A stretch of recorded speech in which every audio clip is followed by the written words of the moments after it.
Testing commentary.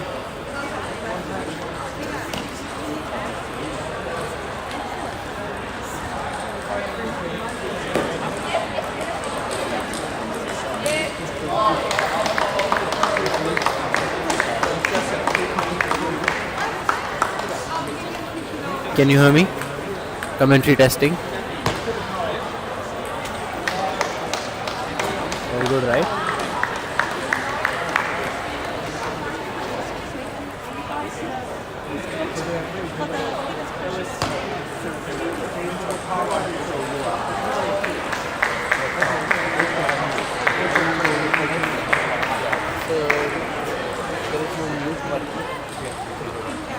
So it's going to be long until the next session. So just like this.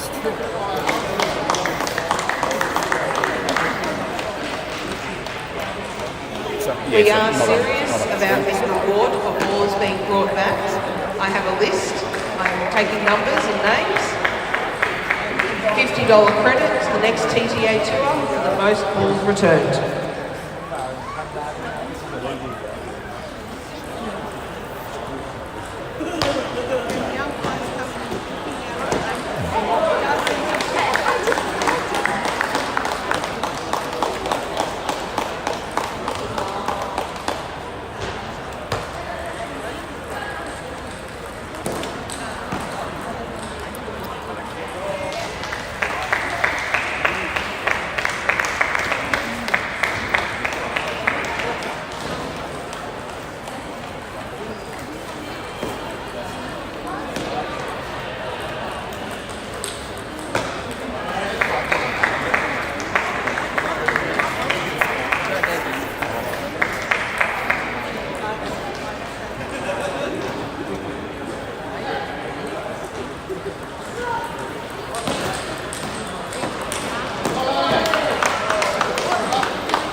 Jonathan Chi, please go to table 25.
Ladies and gentlemen, welcome to the afternoon session of the 2025 TTA Tour in Sydney.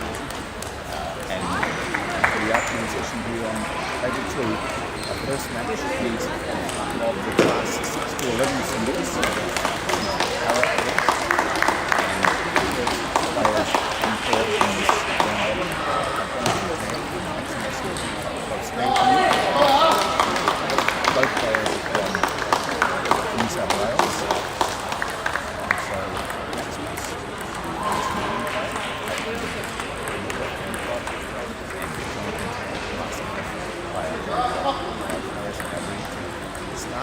so this event is a round robin of 8 players.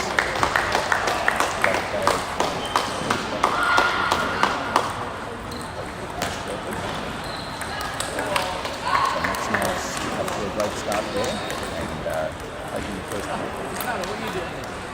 Oh, you were kicked last night.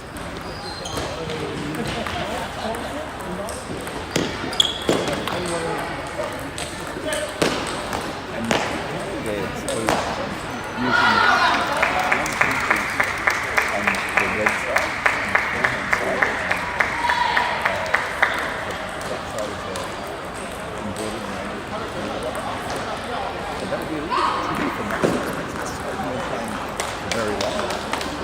And those are the sort of things that are hardest things to pick up in this league.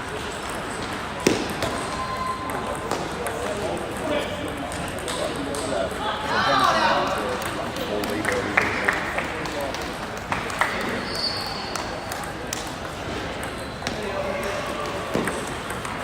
And I think if Maximus can possess with a hold of different feelings of the one people's on the forward side, I think that would be very Maximus very player. Instead of being in the game for all that fun.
Again, that's the play that Maximus has done really well in the last few battles here. Playing the first and then playing the back end.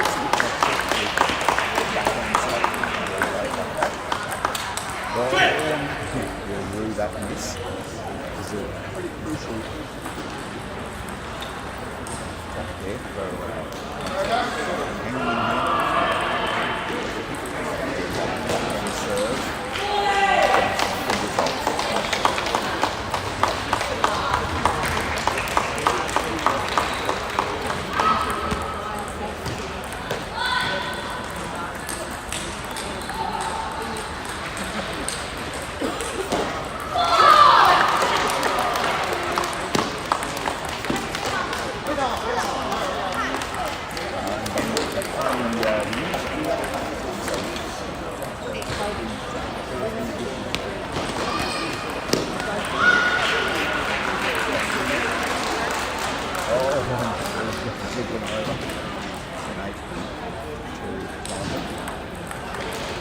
Serve, troubling Maximus again. First game going to Jonathan Chen, 11-8. Against Maximus Papacostantinou. This opening round of the class 6 to 11 singles. 2025 TTA Tour in Sydney.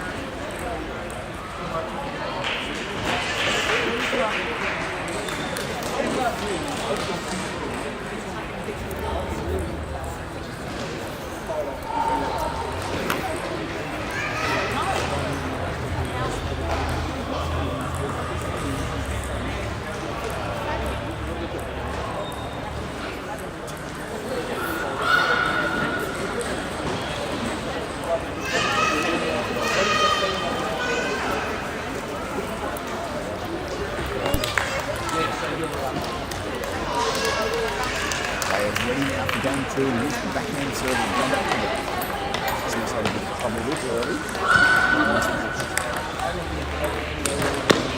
Oh, great rally. Good forehand attack that time, Maximus.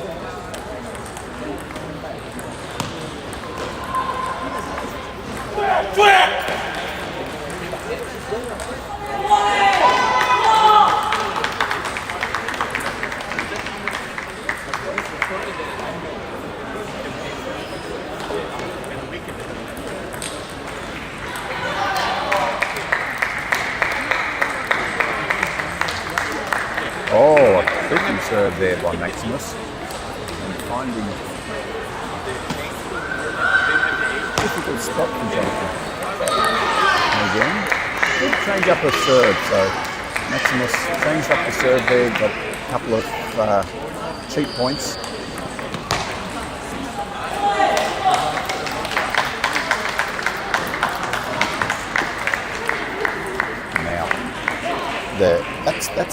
That's the ball that I think Maximus is going to have the most trouble with is when he gets the long pimple ball into his forehand side. This one here, well done Maximus. That one was a little bit higher and he was able to put that away. That's a winner. Oh, great retrieving Jonathan Tan. That's a special shot from him on the forehand side, just able to get that long pimples onto the ball. And that's the ball that Maximus is looking for. So both of them starting to find the things that are working for them well in this match.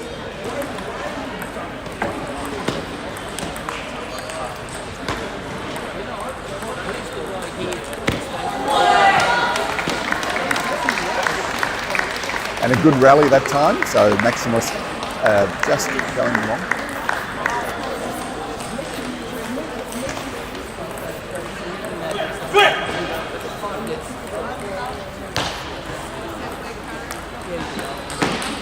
So 7-4 now to Maximus.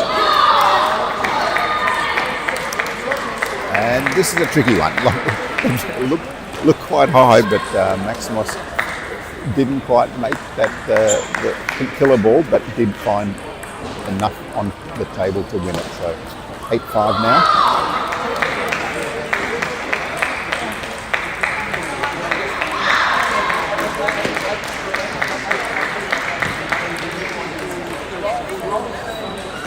And another little pretty ball over the net for Jonathan.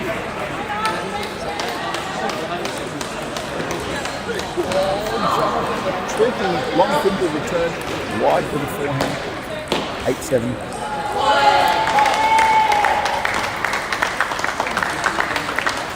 When you're playing against the long pimples, especially in closer situations, it can be tricky if you're not really sure of what the spin is, but that was a good determined backhand point from Maximus that time. So 7-9, it's got the lead.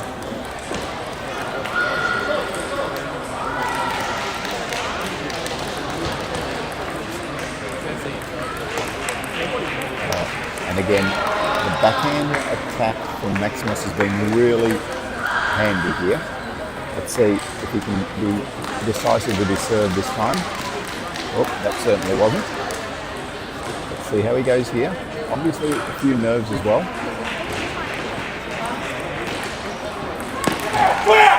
And that backhand that's been serving him so well so far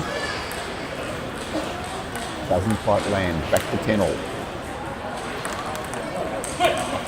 And Jonathan making a good attack.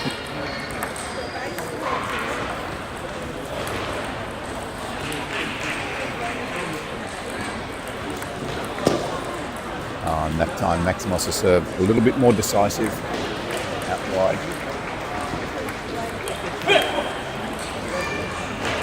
Almost feels like Maximus just needs to use his backhand more. Even if it's mid-table,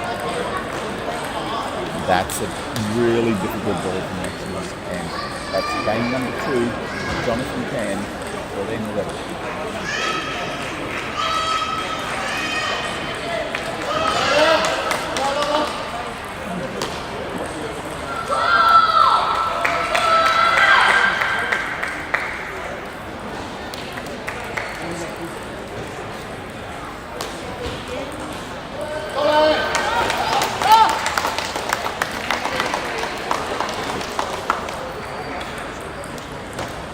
Jonathan Tan now leading 2 games to love in this first group match of the Class 6 to 11 singles at the 2025 TTA Tour in Sydney. So players have 2 serves at a time each. Maximus will start the serving in this game. I almost feel like Maximus just needs to keep the serve a little bit simpler perhaps to start off with, and then find his backhand attack. Playing third and final call, Jonathan Chen, under 17 boys singles. He definitely doesn't want to get involved in long rallies here.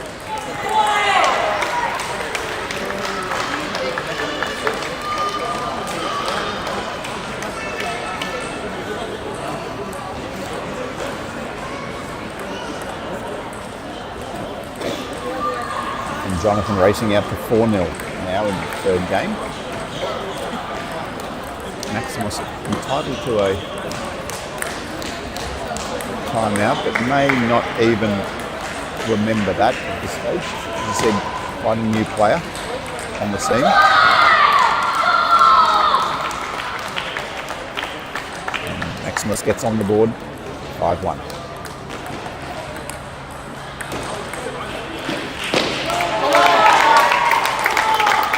5-2, again the backhand finding the way. That's the ball that Maximus needs to really start to attack nice and flat and fast. So making a bit of a comeback here from 5-love to 5-3. Good work, Maximus. Let's see what he can do with his serve. Maybe try not to make it too complex. Doesn't want that ball on his forehand, loves the ball on his backhand.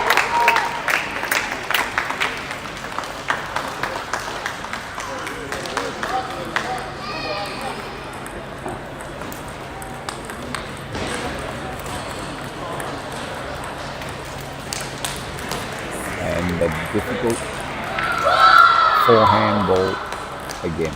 So I think Maximus, I mean, it sounds a bit funny, but I think, you know, even on those high balls, I think Maximus just needs to almost get around and use his backhand a bit more on those balls, just so that, because he's much more comfortable on the backhand against the long pimples especially, and he plays a nice flat ball that Jonathan doesn't like. Well, just proved me wrong there, so good forehand that time.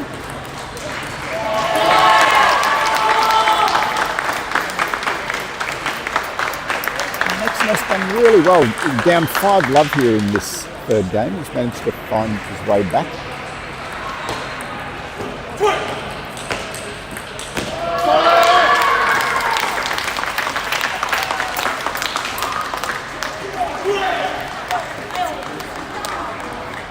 So after 6-all, back to 8-6.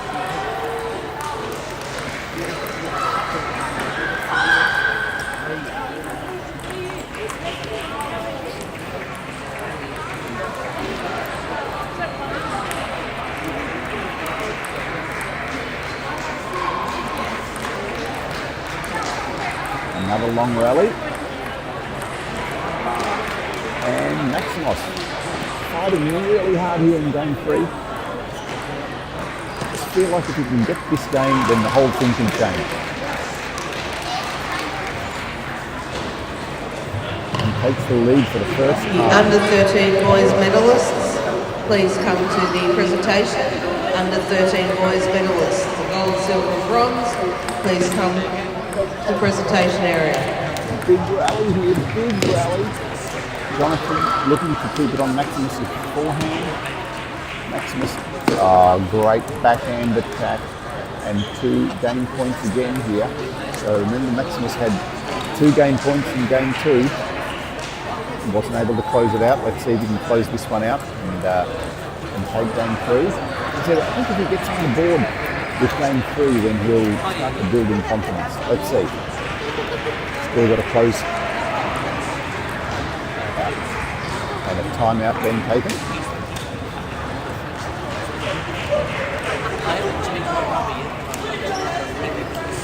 So Jonathan taking a timeout, just wanting Maximus to think about this position for a little bit longer. knowing that he did falter in the second game. So sometimes that timeout can be a little bit more psychological than physical or technical or tactical. So let's see. 8-10.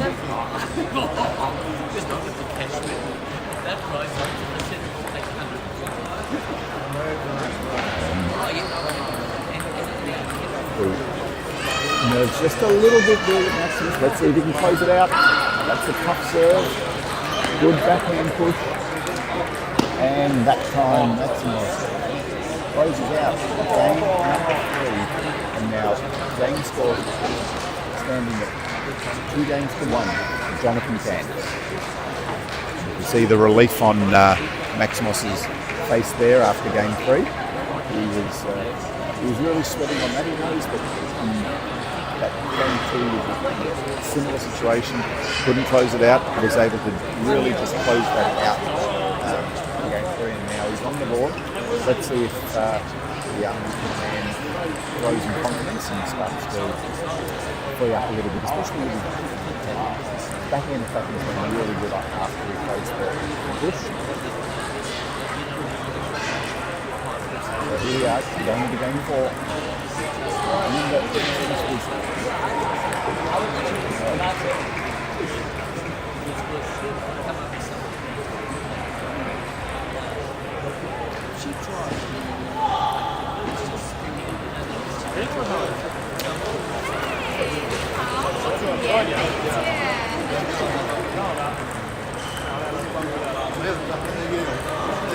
So that's the way that Jonathan needs to play. He needs to play his long conversions to Maximus's forehand area as much as he can. So what Jonathan's looking for. This is good. First to push that time back.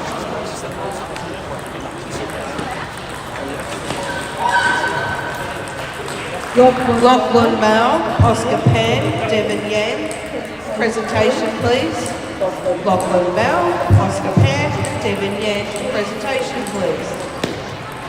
There's a lot of tricky spin on that. It started with Maximus's serve. It's been tricky, top spin ball. And it's really difficult when there's one spin we can go as well.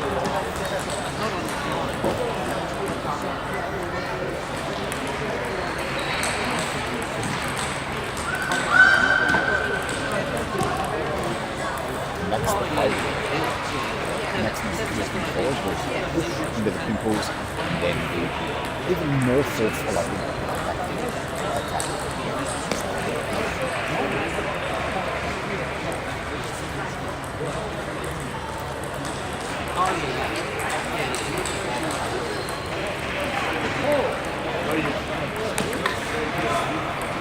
That's an interesting one. I think that one actually went off the end of the table. Yes, it did, and the umpire awarded it the right way. So if you put the ball on the foot after it's already gone out of bounds, it's still out. So that's why it wasn't Maximus' point. Did hit his racket just past the end of the table. That's the ball in game 4. Changing direction with his serve this time. Let's see. This brings really try not to get it down. I think that ball is just over the net. It's fairly high, he just needs to really brave and take that.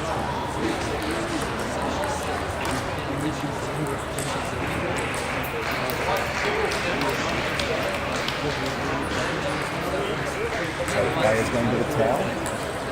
Players are left decided to go every 6 points. So 25, Jonathan in the lead.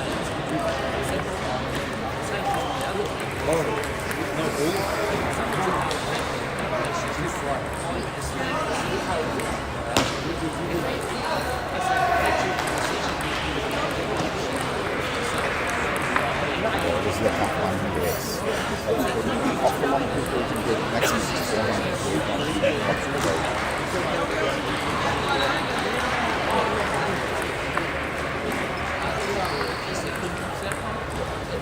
Forehand point. Must be used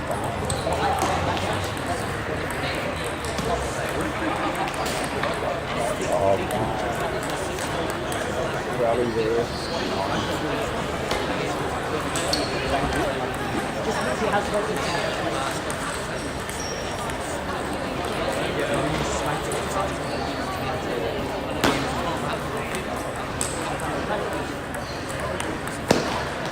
That one there is one.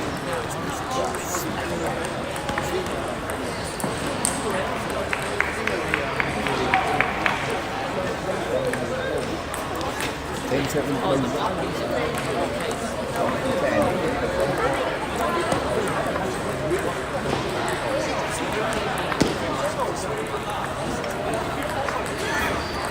One save.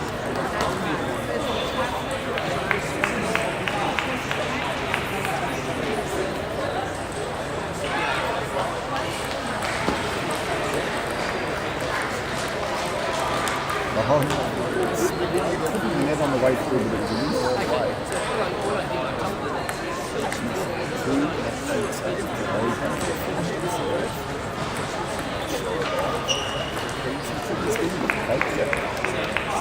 Well. Lots of ups and downs. Maximus went to Brave on the forehand. Like a tricky ball with another Maximus.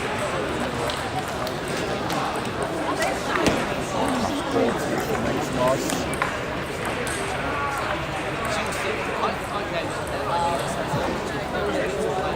And the ball just clipping the edge of the table on that point.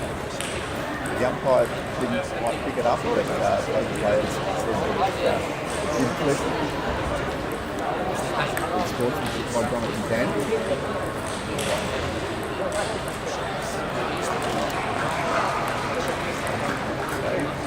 There is the margins. Back end. So that is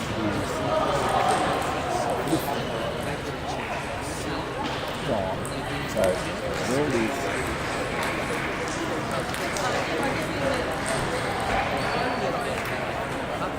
match going to Jonathan Chen.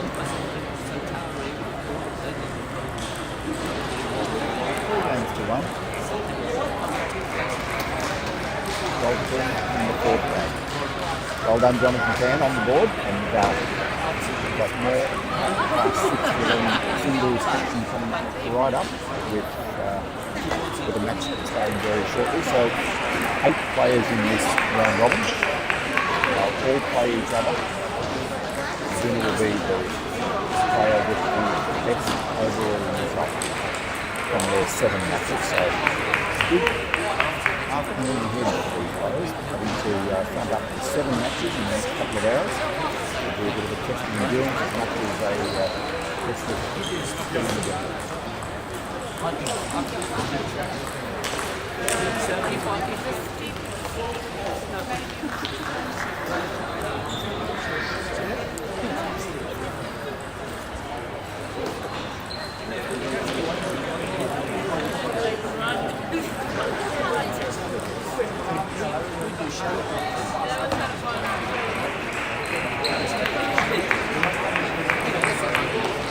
I'll get my first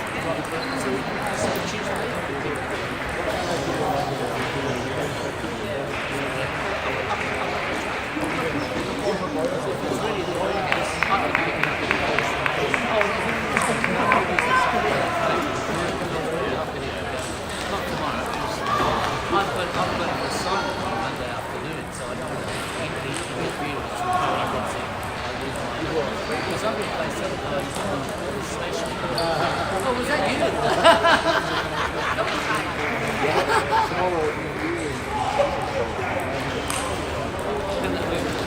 Hang on, we'll do the next deal.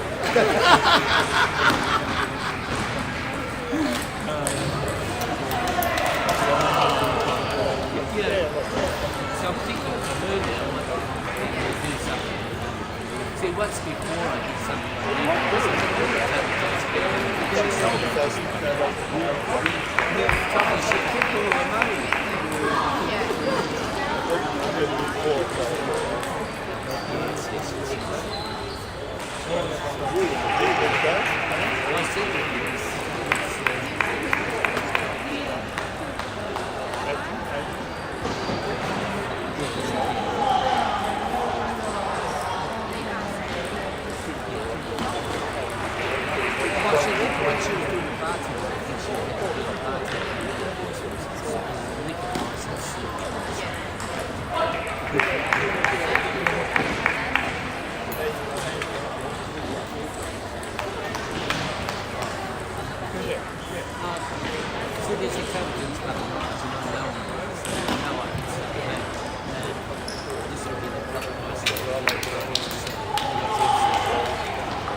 Catch it, baby.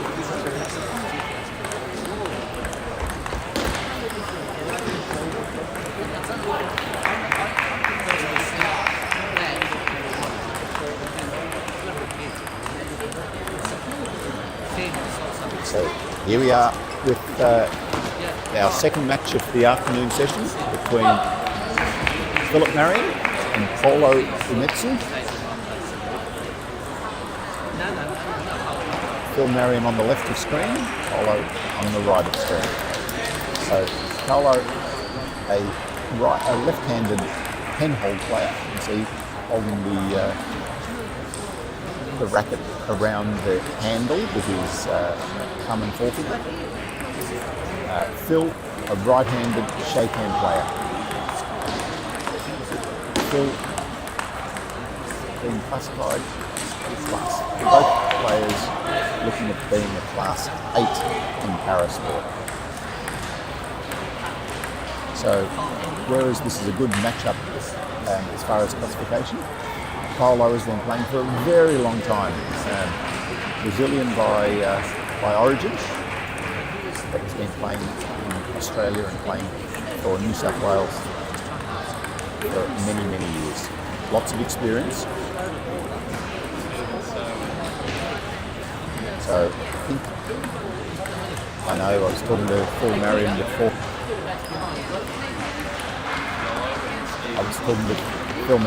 This is his very, very first competition.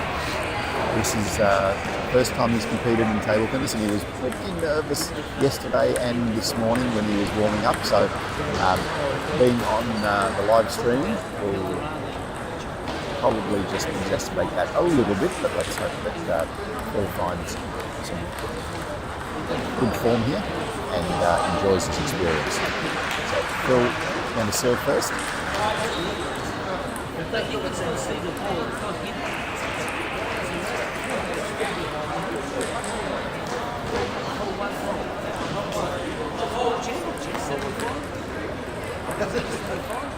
I'd like to start with.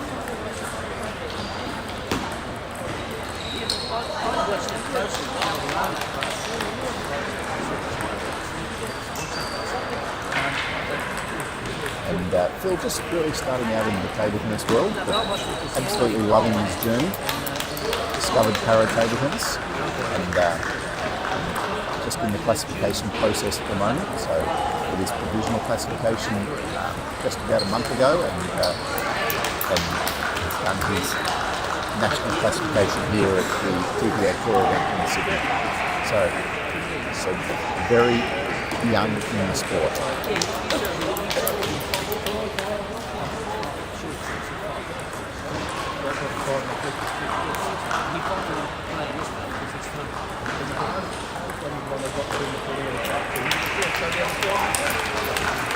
Paolo missing that high forehand, so Phil Marian on the board. He'll be pleased about that. First point in competitive table tennis.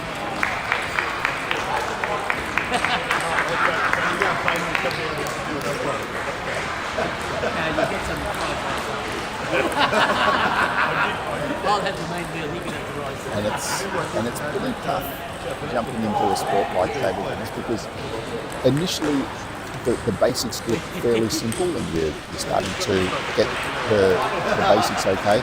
It's as soon as you start to play in a competitive environment and there's a little bit of spin and awkward balls coming at you, then that's when you really find out what this game's about.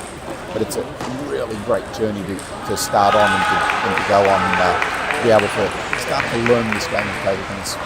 And you're seeing probably two ends of Paolo, who's been in the sport for a very, very long time, and you're seeing Phil Marian just starting out on this journey. And it's not about age, it's just about experience. Paolo's got a very nice, strong forehand. Paolo, one of the favourites for this event.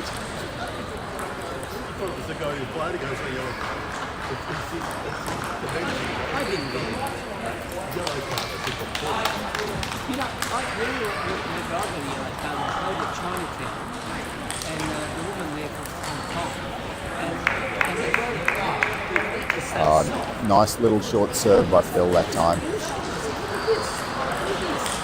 Earning himself another point, and he's earning them all. And I think getting into Paolo's backhand is probably the way to go. Paolo's forehand very strong, but he does also have problems moving over wide to his forehand corner because he has a prosthetic on his right leg. So difficult to generate a lot of power over to his left-hand side for Paolo, but he's doing well here. 7 game points for game 1.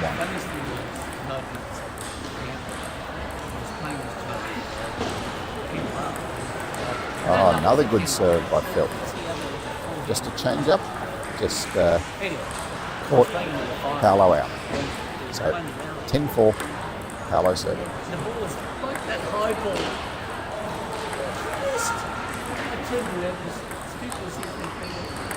Another good ball by Phil, and that played right into Paolo's hand for the last ball, getting into his forehand corner. And first game going to Paolo Umetsu, New South Wales, 11 points to 4. And everyone said, oh.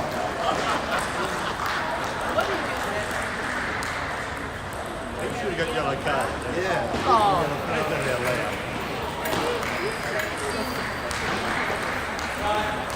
Sometimes we get used to it.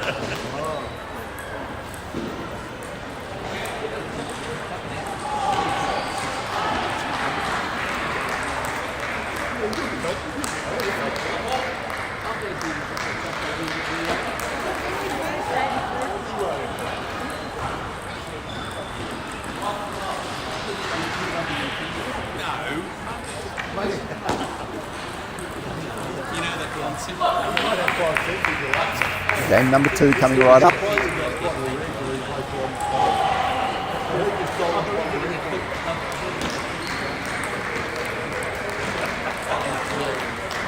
Paolo starting the serve. So these matches are best of 5 games, so it's the first to win 3 games, up to 11. All international table tennis now being played up to 11. Some of you at home might be used to games played up to 21, but that's a long time ago now. So games up to 11, 2 serves at a time each.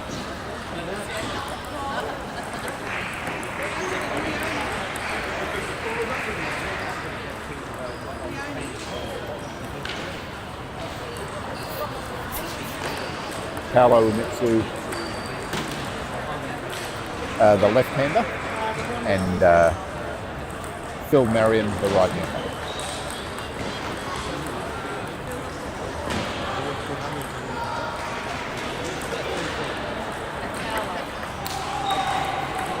Oh, great sweeping forehand by Paolo. That's his real strength.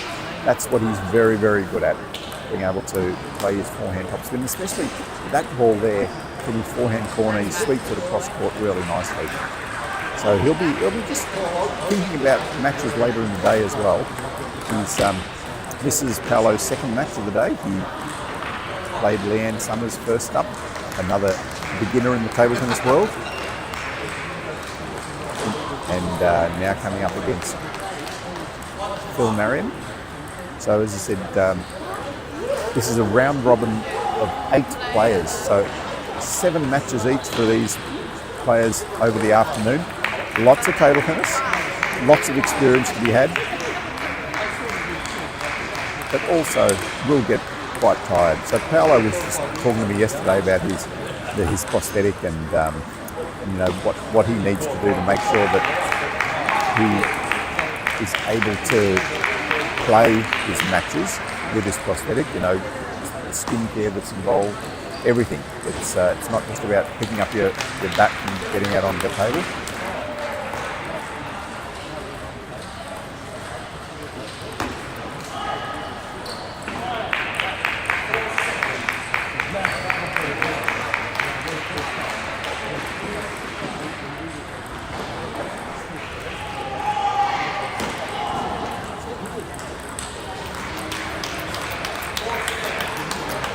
Oh, great backhand that time by Paolo.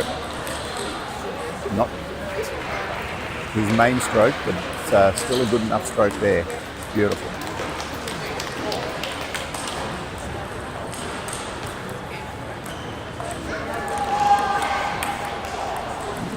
Now his forehand letting him down, so bit of a role reversal in his strokes.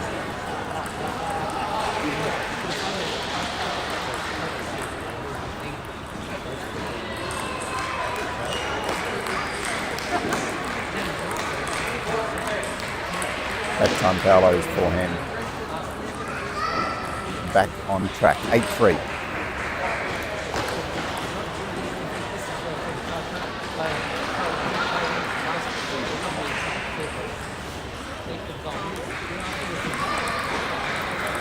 There have been quite a few classifications done completed at this event, meaning lots of new players in the para table tennis world, which is absolutely great to see. Got some young players, got a young player from ACT. Looks exciting for the future. Paolo serve going too wide that time. He tried to go wide, and it's playing wide in para table tennis can be an advantage, because if your opponent has limited movement, limited power with the legs, just be able to move them wide enough.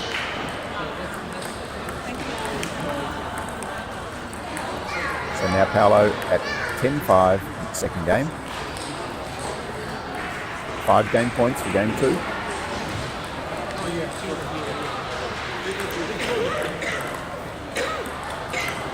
Oh, and that one Phil couldn't quite dig out of his middle. So game 2 going to Paolo Umetsu. Now at 2 games to love lead.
So ready now for game 3 of this second match this afternoon. Phil Marian, ready to serve.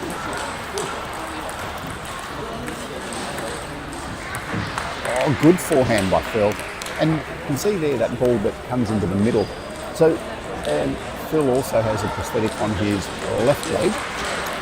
So difficult to move, especially in that middle area, and make those small movements. He'll start to develop the power with his legs and start to develop the movement in that area.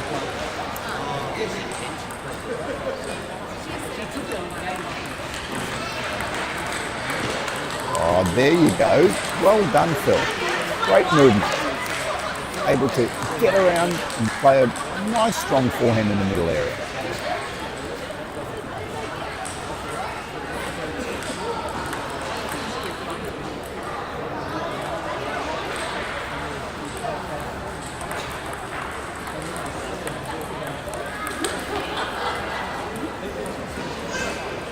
Phil should be pretty pleased with this effort here. I know, as we said at the start, he was really nervous coming into this event, being the first time he's actually played a table tennis tournament. And again, that ball in the middle is tough. It looks easy, but it's quite close to you on the forehand side, so you need to get your body out of the way, and the only way to do that is to get your legs moving a little bit more. And with Phil's prosthetic on his left leg, it's difficult for him to make that movement over to the left hand side to give himself enough space.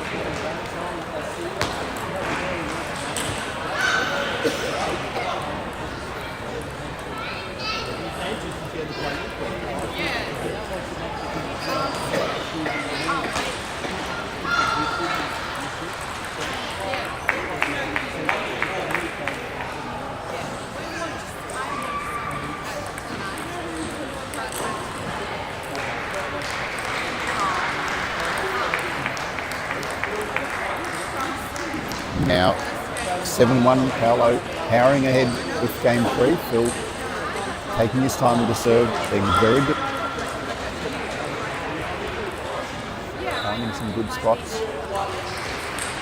There's that difficult spot for Phil. Wow, that time, an absolute clobbering forehand. Well done, Phil Marian.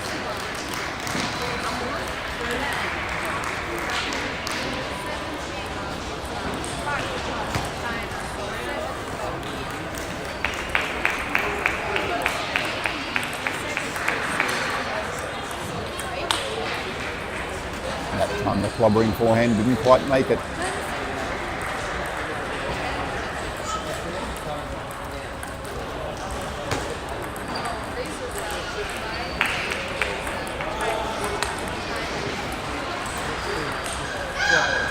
Now Paolo just placing the ball well, good serving,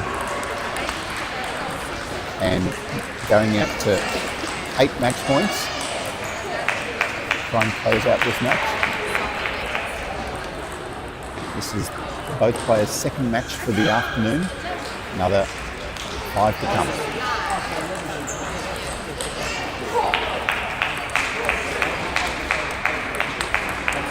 Oh, and that one going wide, moving Phil Marian out wide, and that's game 3 to Paolo Umetsu, and the match 3 games to love.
Okay, no, thank you. Thank you so much. Thank you so much. So, third match here between Jonathan Tan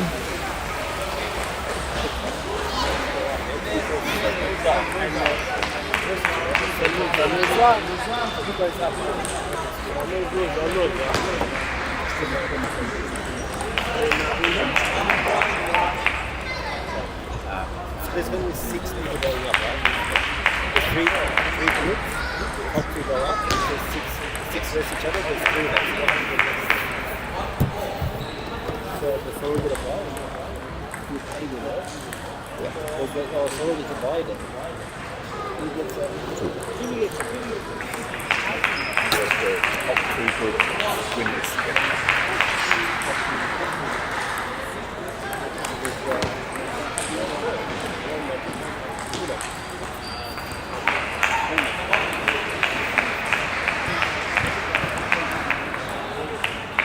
So Jonathan Tan on the left of screen, right-hander. Jonathan class 11. Which is the intellectual impairment class in para table tennis. And Gemma Hockley in the yellow, left-handed, and a class 8.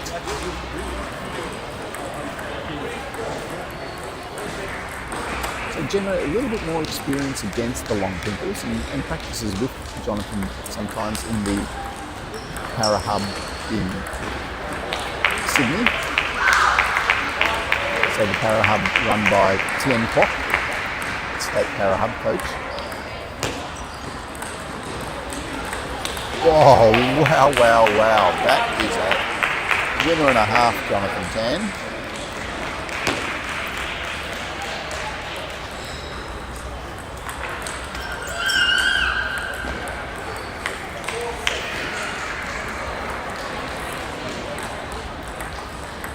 Gemma, a very determined woman. Oh, that one's on. Jonathan gets it back. Oh, great rally. Well done, both Gemma and Jonathan.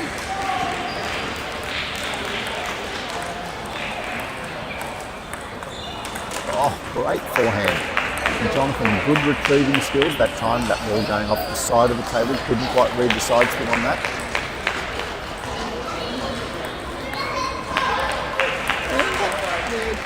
Gemma just telling herself off there, but I think it was okay.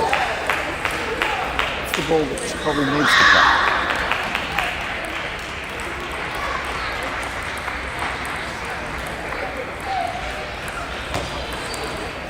And again, not quite landing it, but probably what she needs to do. And Gemma's left-handed backhand going wide out to Jonathan's forehand can be a good place to play as well. And there's game number 1 going to Jonathan Tan, 11 points to 5.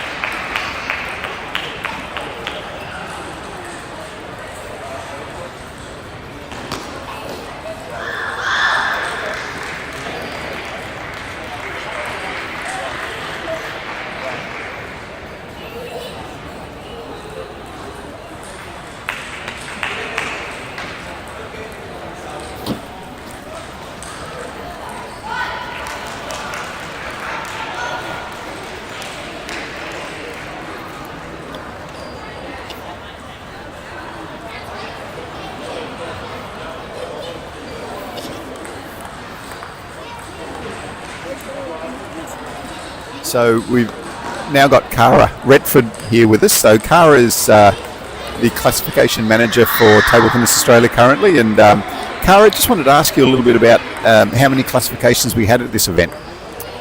In this event, we've got 11, ranging from class 1 to 5, which is a wheelchair, and then 6 to 10 is your ambulant athletes, and then class 11, which is your intellectual impairment athletes.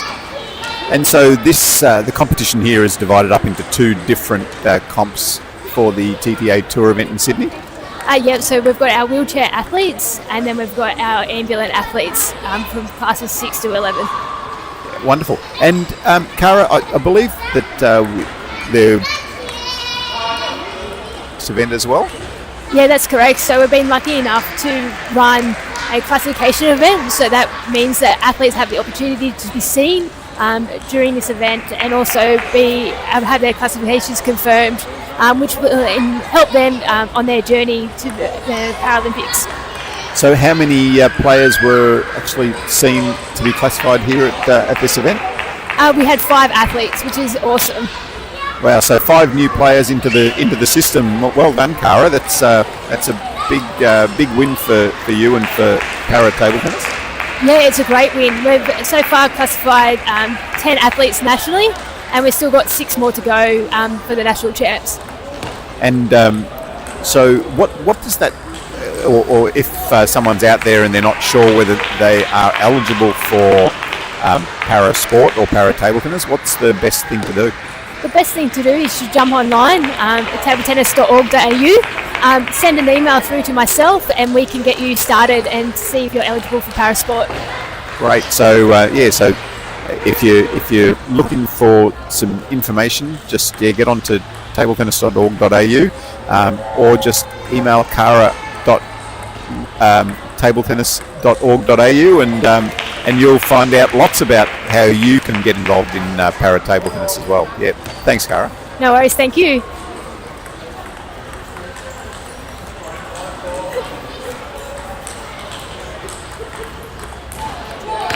So this match here, now standing at 6 points to 4 to Jonathan in the second game, and Jonathan winning the first game 11-5.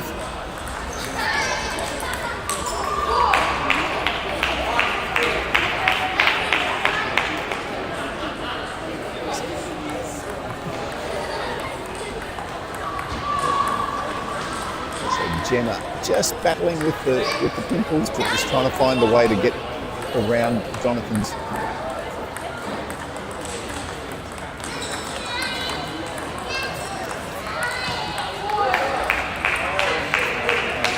Just finding the right position. Jonathan, such a good competitor. Represented Australia in the Global Games quite a few years ago in Brisbane.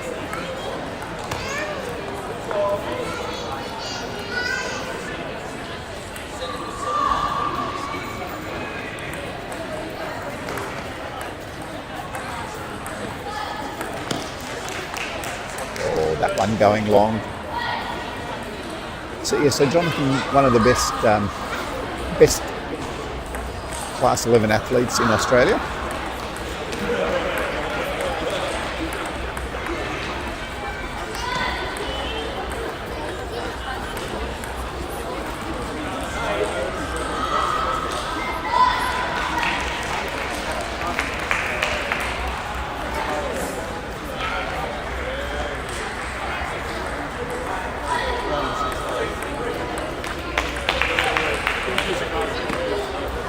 Oh, great play that time, Cara. Just moving Jonathan around.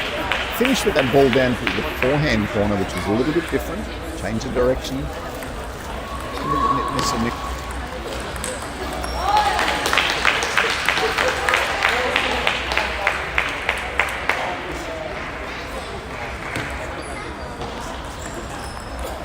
Oh, what a great wide backhand by Jonathan that time.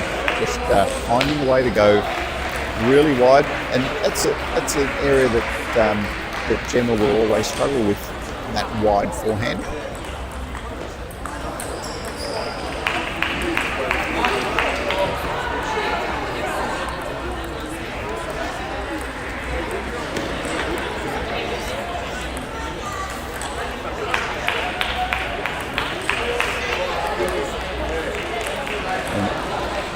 Game point now to Jonathan for 2 games to love lead. Can he close it out? Going with a forehand serve. Chen won't give this up easily. She's a fighter. Oh, the ball's still on.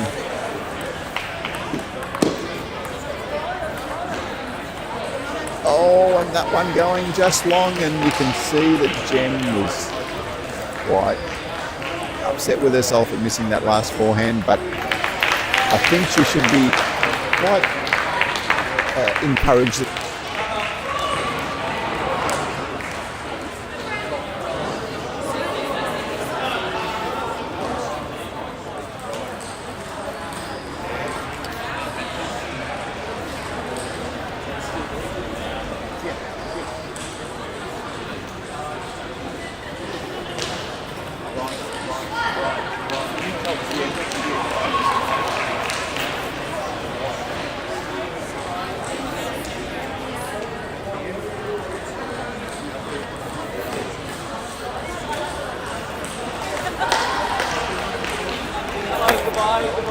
Good.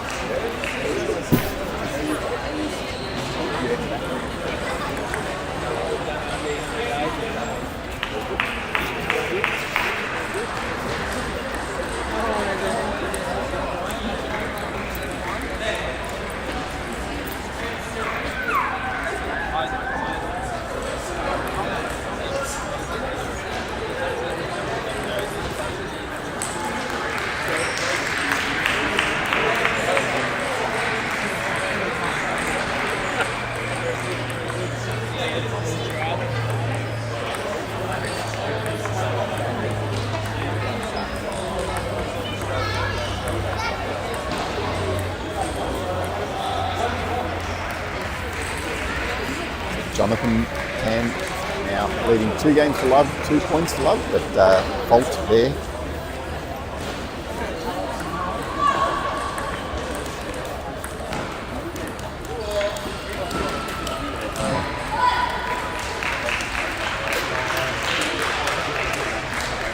So Gemma getting herself back to 2-all.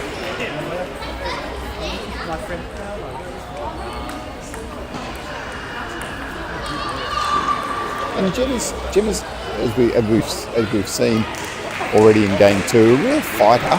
She loves to be able to just put the ball on the table. Jonathan, though, is also very good at that game. He's also very good at just putting one more ball on the table. So it's tough for Gem to get through this, but let's see.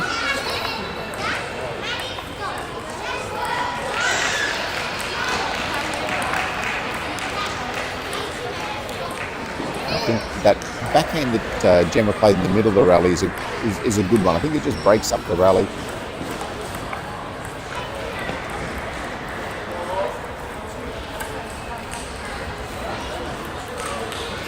So players having 2 serves at a time each in table tennis now, and it's the first player to reach 11 points, but you need to be 2 points ahead. So if the score does get to 10-all, then you still have to play 2 more points until one player is 2 points ahead.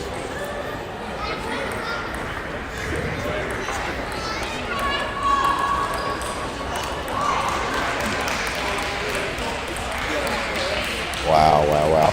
That was a good rally. Gem playing a couple of really nice forehands with Jonathan again.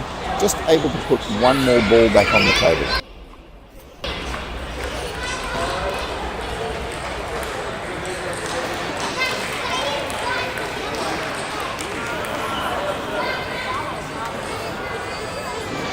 Now just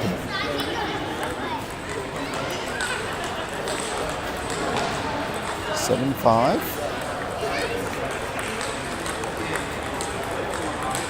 Again, Gemma just putting enough balls on the table. She's, as you said, likes to be consistent. Just needs to probably just start to think about placing the ball a little bit more. See if she can get Jonathan into some awkward positions. See if she can get Jonathan playing some balls from, especially from his middle.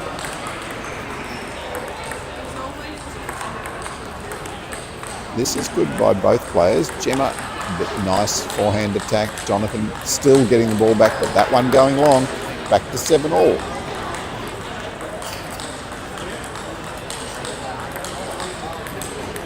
Let's see what serve Jonathan puts in here. Forehand serve again.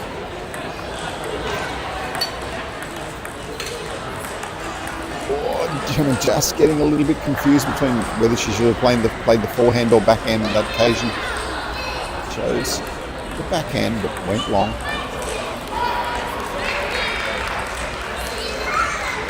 And Jonathan's had a few leads here. Gemma has been able to peg him back each time. Let's see if she can build time. See if she can take game 3. 7-9.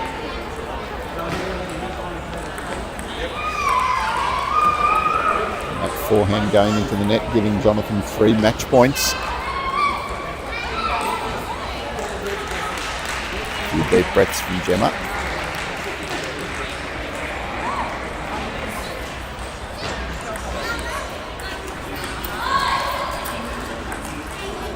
And there it is. Third game, 11-7 to Jonathan Tan. And Jonathan Tan taking the match 3 games for love. 11-5, 11-9, 11-7. So remembering that these players are playing in a round robin of 8 players, so they've each got 7 matches for them. So they're 3 rounds into it. Still another 4 rounds to go. Plenty of table tennis ahead for all these players in this class 6 to 11 event.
Chen.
Good afternoon, everyone. If your group is running behind, if you have still a number of matches to play in your group, please move the next match to a spare table to keep the matches progressing on time. Thank you.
Our next match on Court 2 here at the 2025 TTA Tour in Sydney is a knockout quarterfinal match between Gemma Bakol from Queensland and Samir Ashani from New South Wales.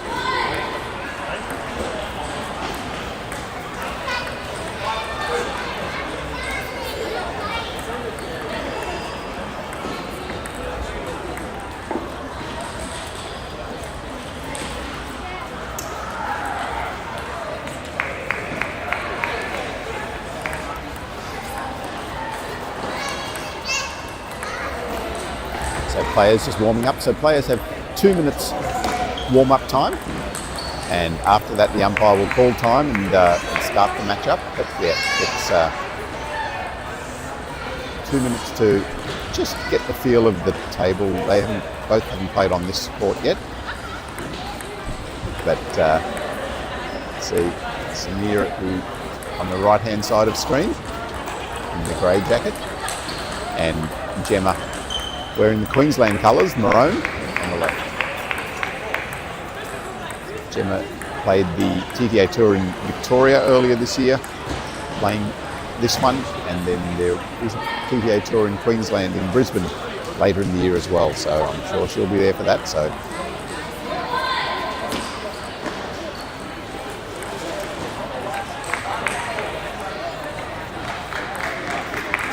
and now umpire calling time, and players are ready for this quarterfinal knockout match in the wheelchair singles class 1 to 5.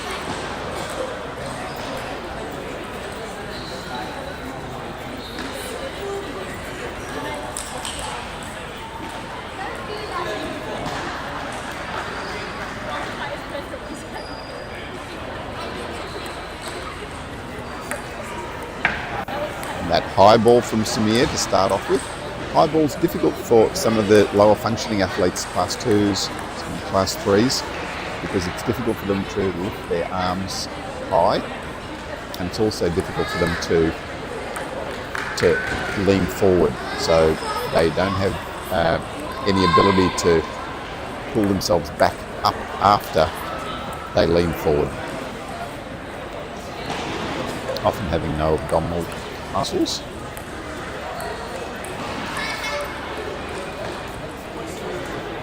So Samir off to a quick start here for love, using that high ball a lot against Gemma Bakol.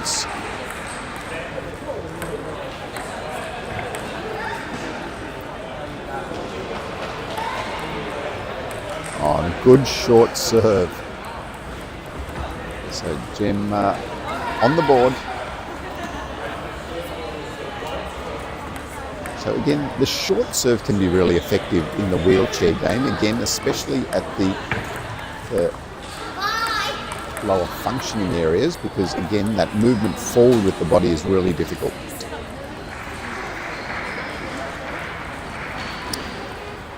And the recovery also becomes really difficult after that first ball.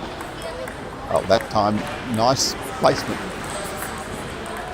Nice placement by Gemma that time. Again, short ball, effective. And Gemma probably just needs to have played that next ball a little bit faster, but finds the error from Samir. So Gemma getting us.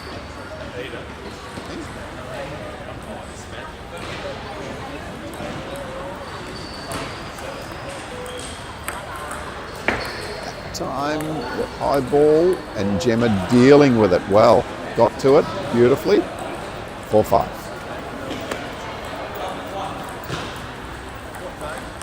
And strong forehand by Samir that time.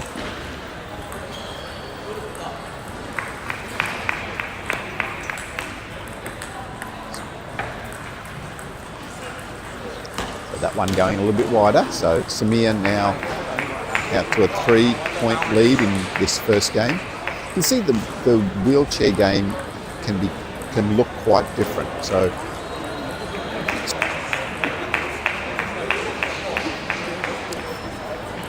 very different to the standing game of table tennis.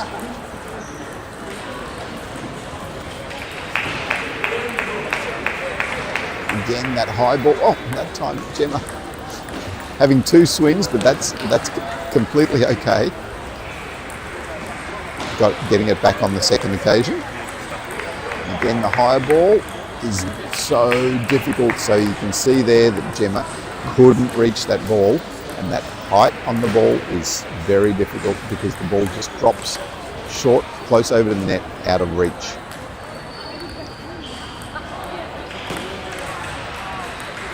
And there's the first game to Samir Ashani, 11 points to 4.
So this is game number 2 now with between Samir Ashani and Gemma Bakol. And with me in the commentary, I now have Anne Fan. So Anne Fan is the South Australian Para Hub coach. So welcome, Anne. Thanks, Alois. So this is a wheelchair match here, Anne, and it looks quite different, doesn't it, to able-bodied table tennis and to standing table tennis? Mm-hmm. Yes, it does. What do you see as the main differences in wheelchair table tennis compared to standing table tennis? Is it? Do you see the? I mean, here we've seen with Samir and Gemma a lot of high balls and a lot of placement. Yes, that's right. They try to scoop the ball up high near the net so that the ball can to come back.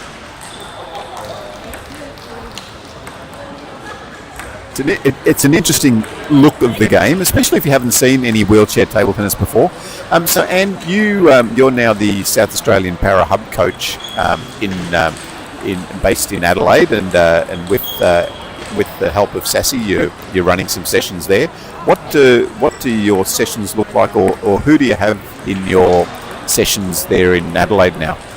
At the moment, we have Sam and Lucas, who are the national squad members, and we also have 2 more new para players. So yeah, our sessions are coming along. And I guess you're always looking for more players, and for you particularly in South Australia, but I guess across Australia we're looking for more players involved in para table tennis. So what sort of players are you looking for? Are you looking for anyone, or looking for high level players? What's your target to start off with? At the moment, pretty much anyone that is eligible for para table tennis, that is keen to try out table tennis. Yeah, and that's great. And so if you are out there and watching this and you're thinking, oh, maybe I can play para table tennis. Now, we're watching some wheelchair players here, but there's also 5 physical standing classes in table tennis, and also the Class 11 intellectual impairment that we've seen Jonathan Tan earlier.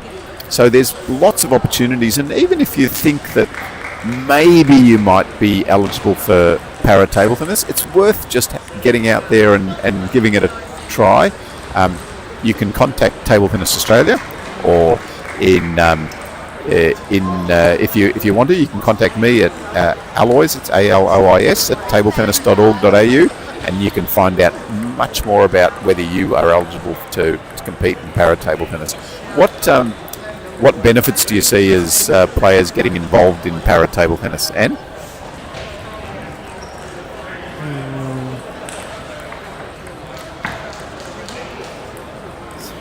No, yeah. Is it things like? I mean, there's. I guess the ultimate pathway is towards to being involved in the Paralympics. You've got one player there who has been involved in the Paralympics a few times. Yes. And, Sam Von Einem. Yes. And what does Sam do for training at the moment? Well, Sam trains pretty much 6 times a week, and Sam he's working hard. Does he do anything off table as well? Yes, he does. So yeah, he works on. He does he has 2 strength and conditioning sessions with his strength and conditioning coach. Yeah. Yeah, it's great. And Sam's at the pinnacle of para table tennis. Being involved in the Paralympics quite a while. Just so Samir there taking game 2, 11 points to 8. Yes, and Sam has said won 3 medals in Paralympics so far. But at the base level, I think it's important just to understand that you don't have to be fantastic to get involved in table tennis in the para world. It's just a matter of having some real interest, be keen, be wanting to improve, and see if you can find your niche in table tennis in the para world. So you've got 2 new players involved with the sport in Adelaide as well? Yes. And how long have they been playing? One girl has just started playing for just over 2 months, and the other boy, he's been playing on and off. Yeah, and that's the opportunities, I guess, in para table tennis at the moment. And you can actually see the camaraderie in the para table tennis world. So Samir and Gemma in the middle of battle, but quite willing to help each other. And Samir now leading 2 games to love in this match, and Gemma serving in the 3rd game.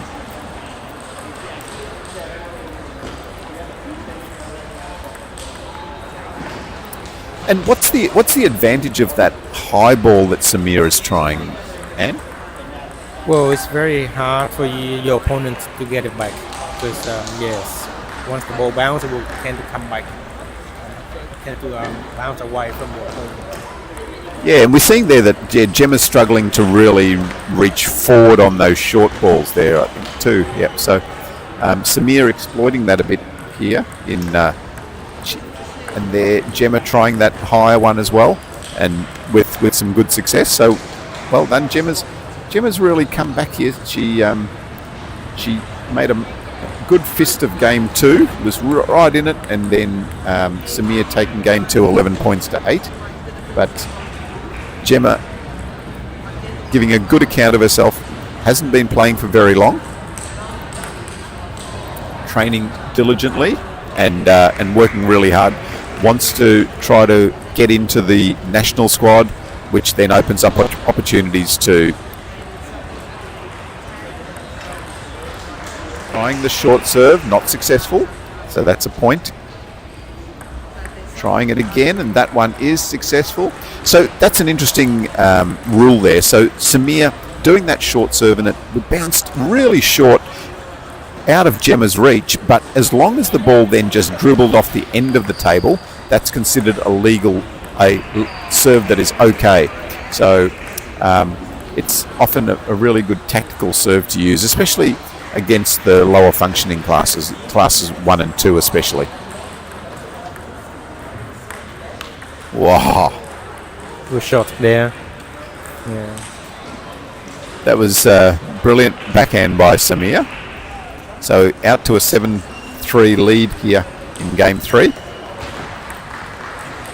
And Gemma did really well. Got Samir actually moving out of the way, but then couldn't quite finish off with that last ball. But Gemma's played a really strong match here so far. And again, Samir trying the short serve, not successful. So you don't get 2 faults in table tennis like you do in tennis. That's as soon as you make a mistake with your serve, that's it. Such as that. So 4-9, and often when they are trying that short serve, it can be quite difficult to execute. But it's high risk, high reward. So now Samir with 6 match points in this quarterfinal, and there it is, Samir Ashani taking the third game 11-4 in this quarterfinal match of the 2025 TTA Tour in Sydney in the class 1 to 5 singles, and now Samir moving straight into the semi-finals. Thank you, Anne. That was great to have you here in the commentary, and thanks for your insights, and thanks for the work that you're doing in para table tennis as well. Really looking to start to find our next generation of players, and I hope you're enjoying it. Thanks, Alois. I enjoyed that. Thank you.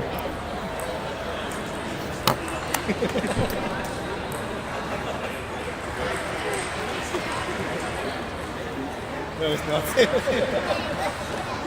The heart is racing.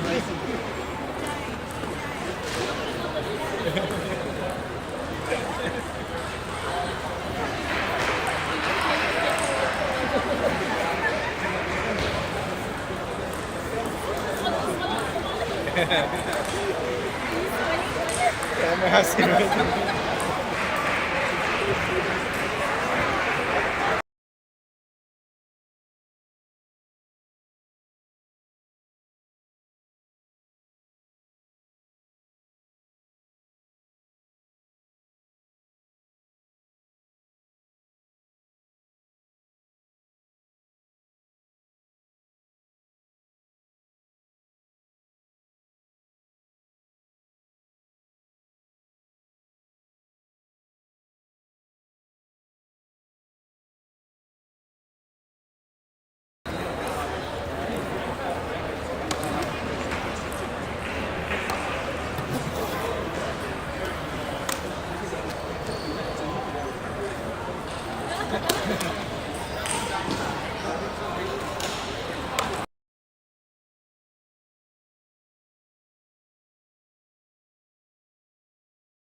Australian Olympic Committee also very helpful.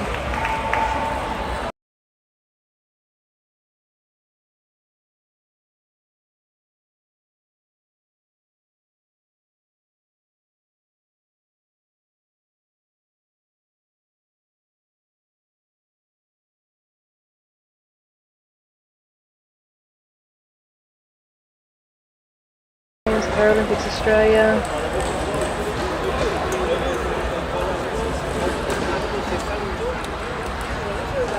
Live stream today coming from Olympic Park in Sydney. Our last session at the TTA Sydney event. The following matches still coming your way.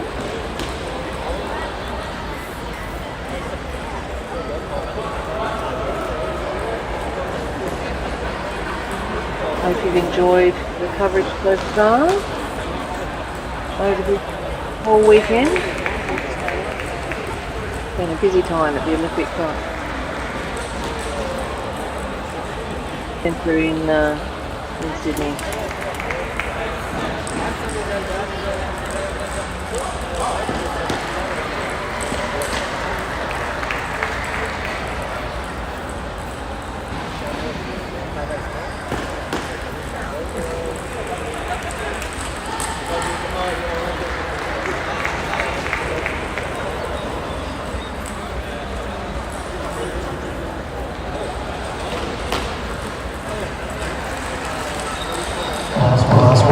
Single semi-final,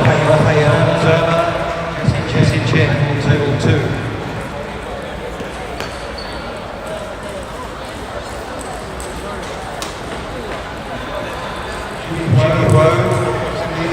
Ashani, table 3.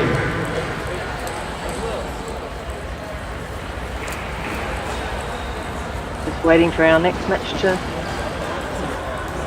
Next group of players to arrive on table 2.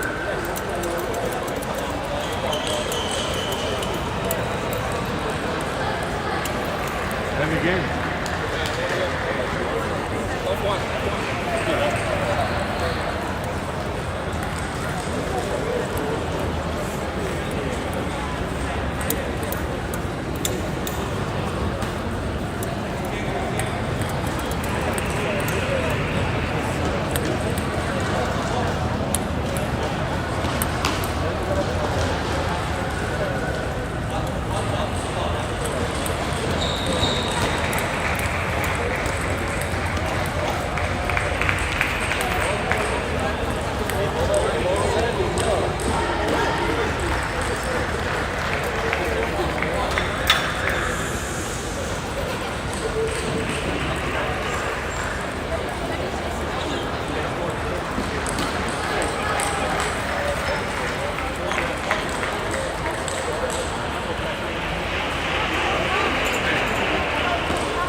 Welcome home.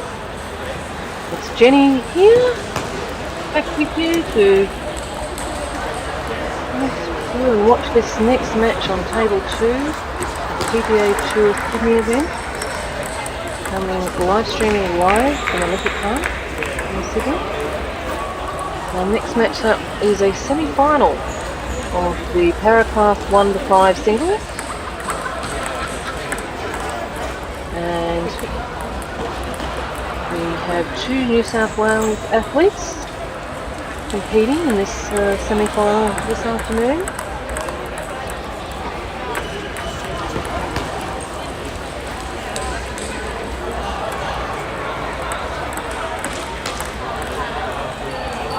In the cap, In the baseball cap, we have Rafael Uzoma.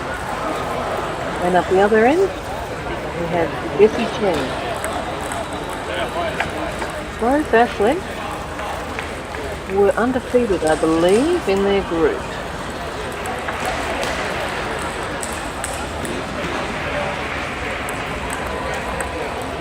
Yeah, Jesse winning both his matches, didn't drop a set actually in his group, and Rafael, he won both his matches, had a very close one against Mia in his group, but got through that in 5.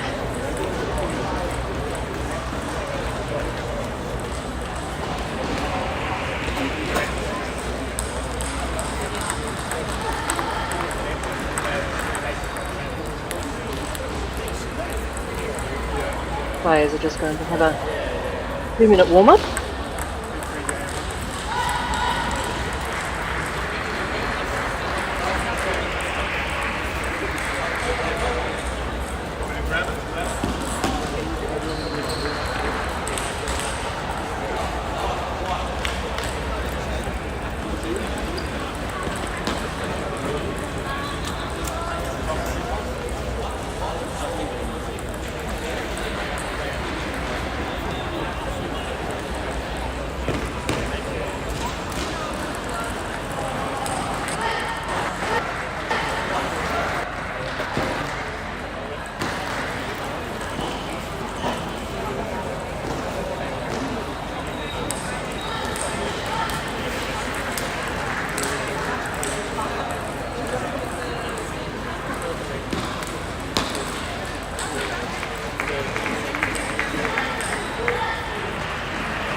These players have actually, being that they're from the same state, have played each other a number of times over the last 3 years. And we can see that Rafael's got a bit of a challenge ahead of him, as they have played 14 times and Jesse has won the victory on all of those 14 occasions.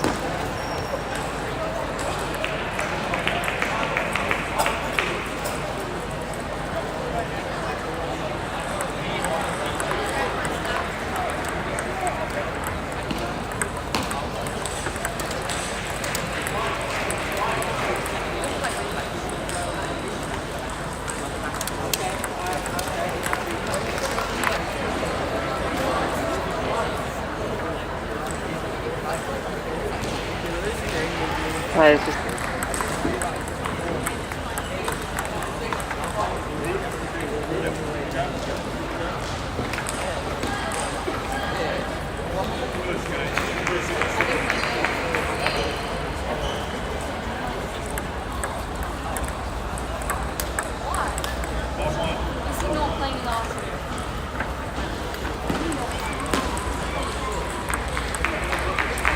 ahead on their head-to-head. In their last encounter earlier this year, the scores were actually quite close. So, looking forward to seeing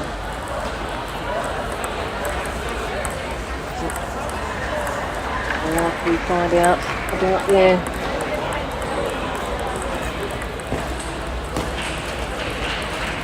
challenging against each other today.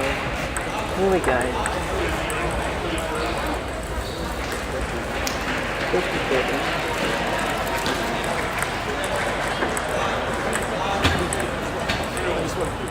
I believe if he's playing with temples on the back end.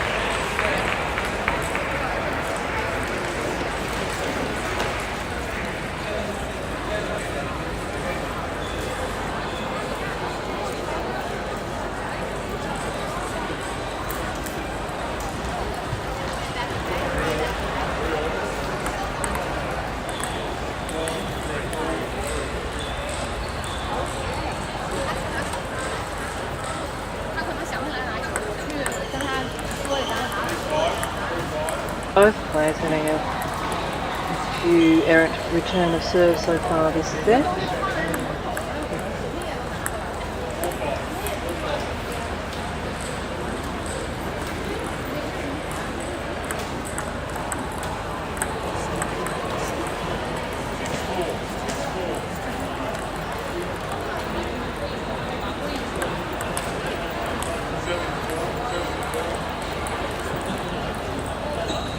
So they were off to a very good start in this set.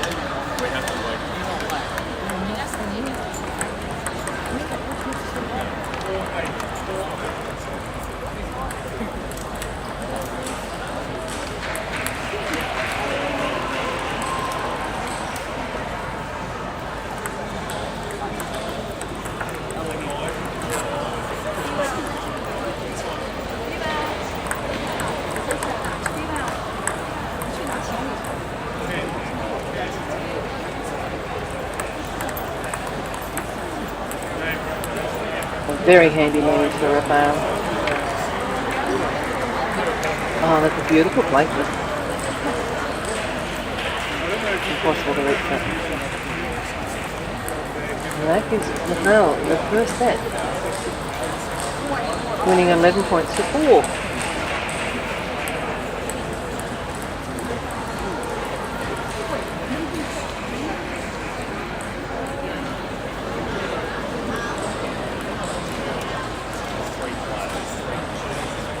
Players going to back to their benches, get some advice, just had a bit of a time out, think about what worked well in this set, what perhaps could work a bit better, where are the opportunities to improve. Back in play now.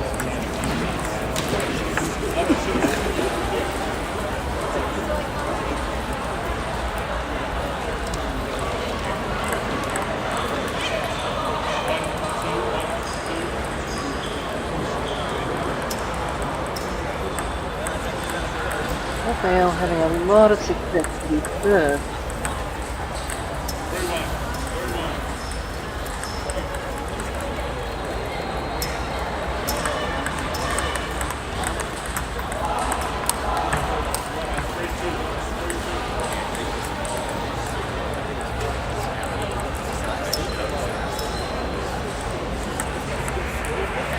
And likewise, Githrety also having success. I'm getting a lot of topspin on this serve because they're flying off the end of the table.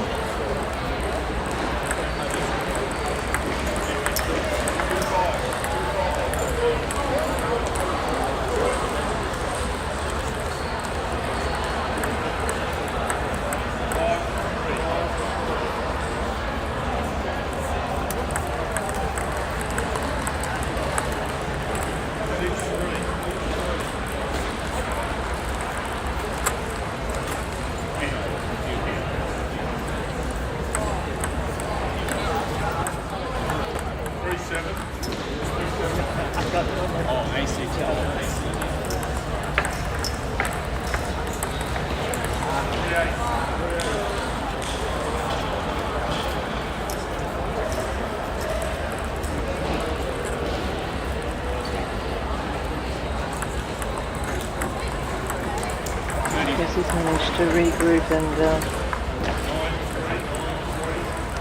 now has a bit of a handy lead himself.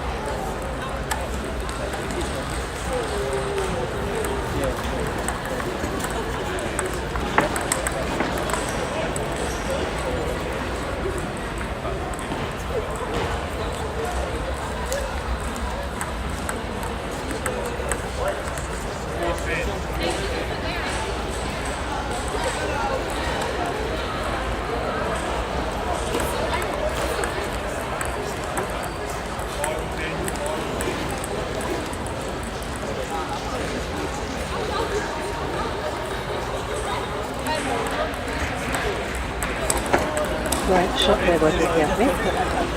Move on.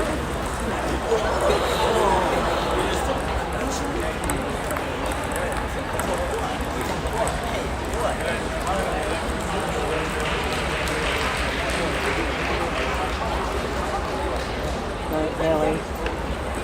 Now finding the gap.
So we're at the start of play set 3.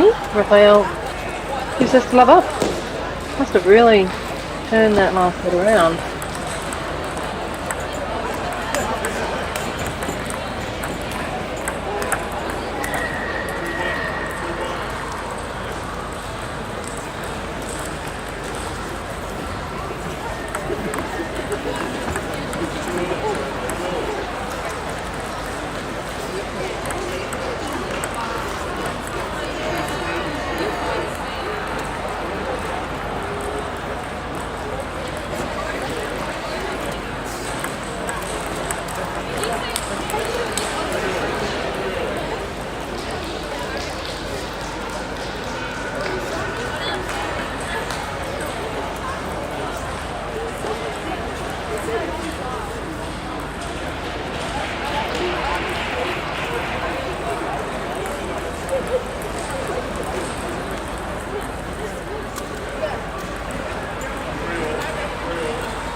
Scores tight in the third set.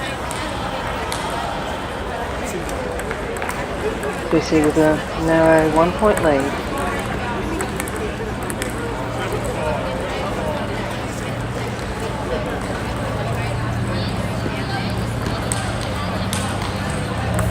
Play out of serve. The serve's been colouring, Jessie.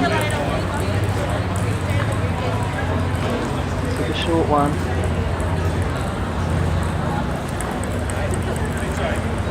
Great short rally and a great angle by Jessie. We'll be happy to have that 2-point buffer. Leading 6-4.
the fourth set here, guys.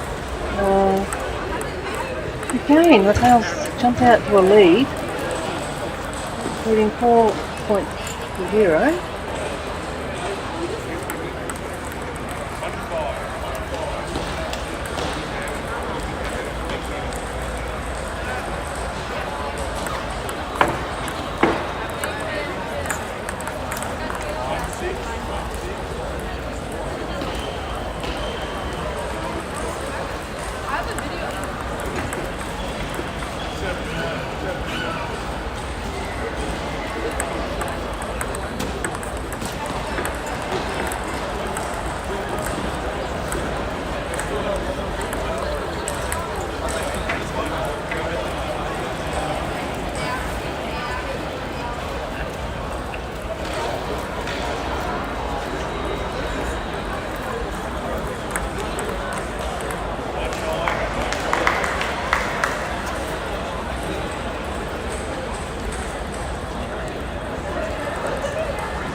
Rafael has got a very nice lead in the first set.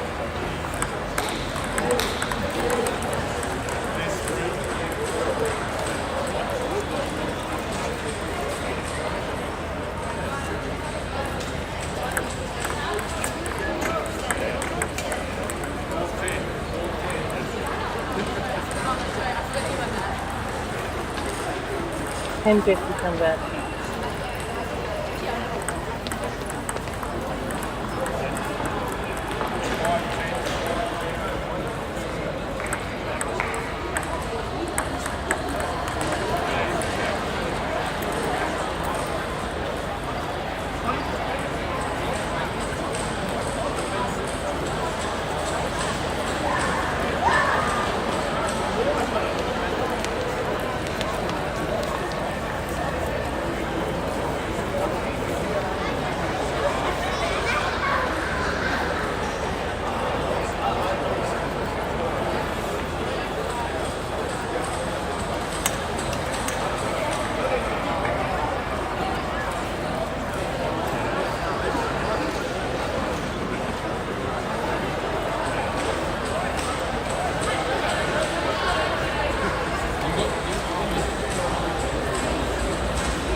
On table 2,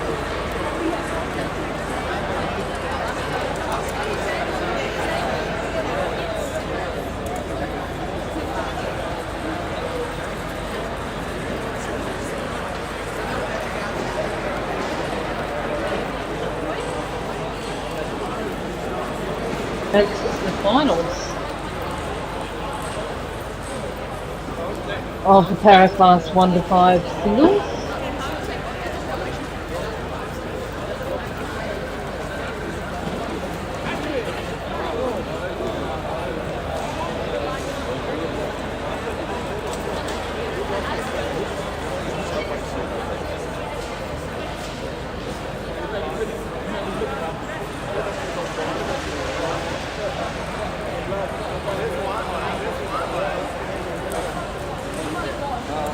And the finals is going to be between Jimmy Rowe and Rafael Uzoma.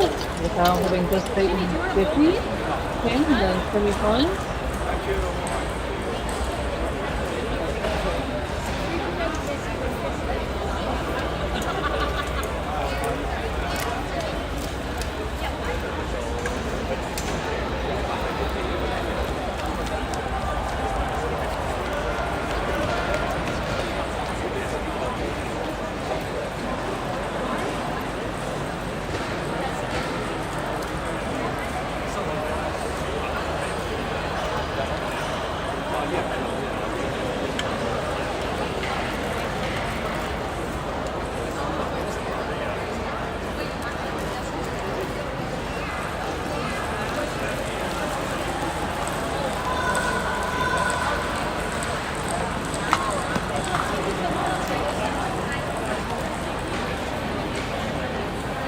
Jimmy's just waiting for his opponent to arrive. Yeah, but the Rafael's had a recovering after his last match, which was only very Last one to medal, bronze medal, Ashani, Chen, table 3.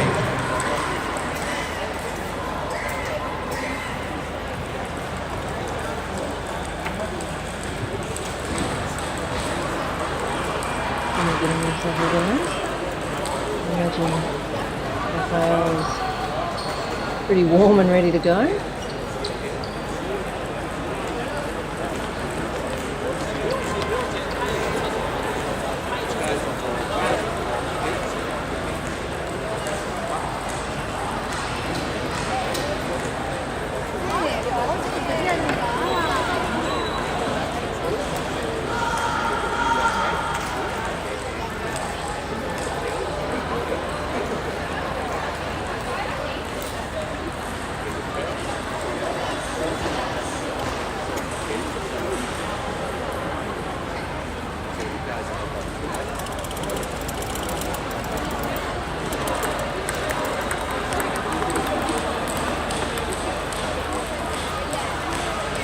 Nice, have 2-minute warm-up.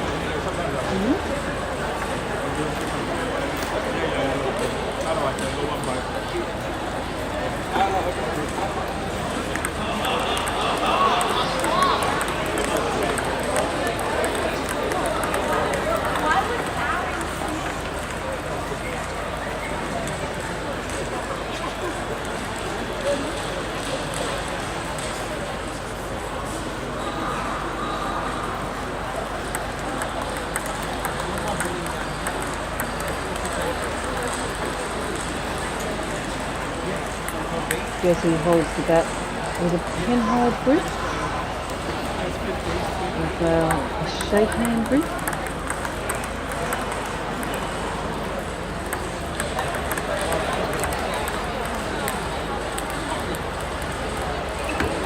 Yashi using the more modern pen-hold style with the backhand.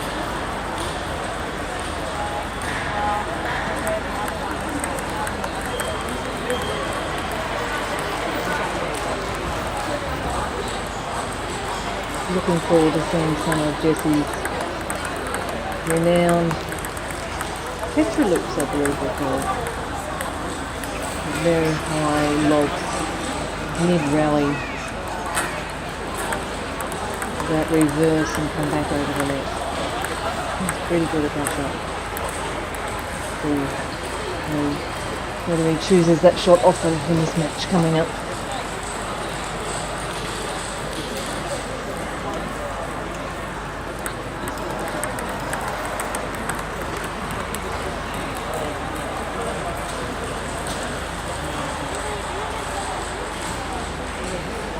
Jimmy's elected to do his own ball picking up by the looks of things. Always gives the player a bit of chance to regroup and think about their next point.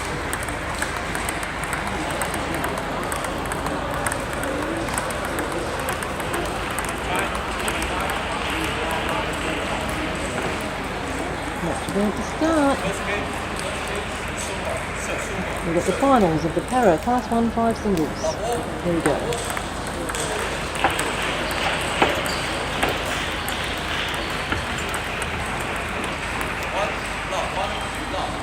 Good rally to start the match. Jimmy just over hitting. Good placement. Raphael went for the short ball, brought his opponent in, and then really send it deep into the court, making it difficult to hit it.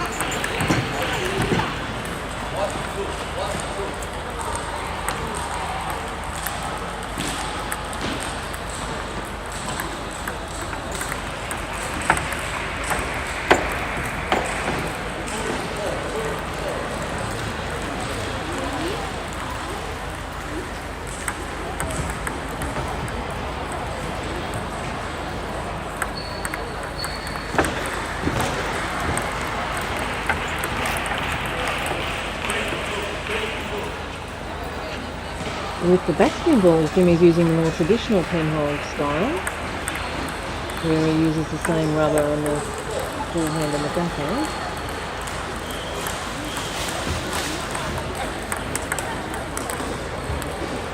But for the topspin ones, he's using the modern technique, where you hit with the other side, and he does it with very good effect on that rally just there.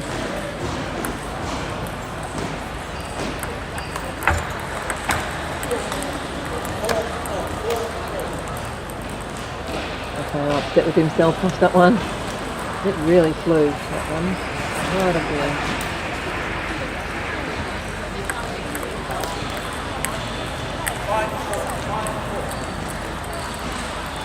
Good pass there, fetching Jimmy out. Raphael had success with that in his semi-final match as well. And again, the win off his serve. Always good to get those service wins.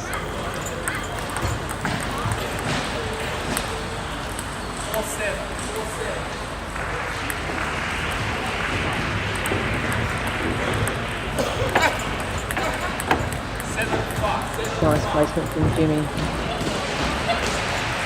thought he's back to court, but wasn't able to get the power he needed to return the ball.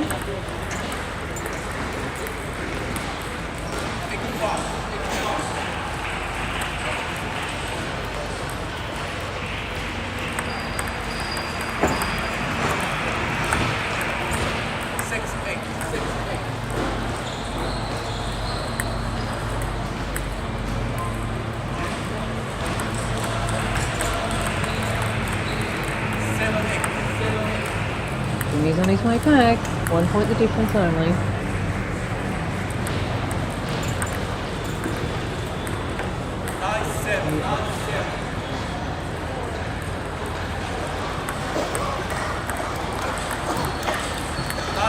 The short serve by Raphael, but Jimmy was up for it. He turned even shorter, making it very difficult to reach.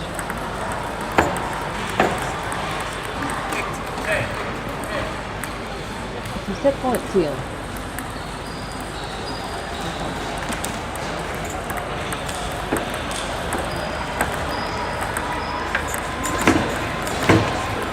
That was a bit high. Rafael knows that. Jimmy's pretty tall as well, so... Under 17 girls singles. Jolene 1, Shrenika Harris Bazaar, table 6. Serena Zung, Alicia Gator, table 4. They're all now, folks.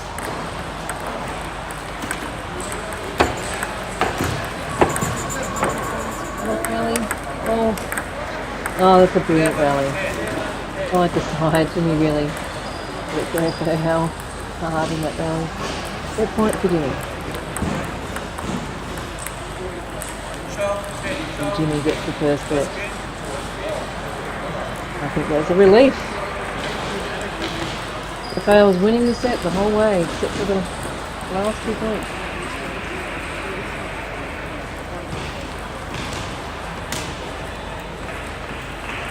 Now we're just still in the highlights with the rally of the set.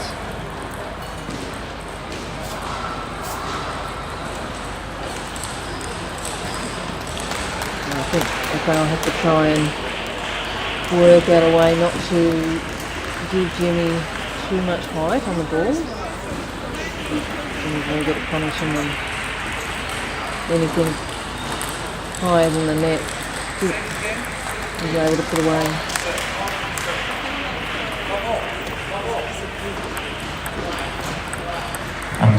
Under 17 girls singles on table 10. Ariel Lee, Coral Zhao. On table 20, Amy Zhang, Alyssa Young. On table 22, Cynthia Huang, Nikita Balram.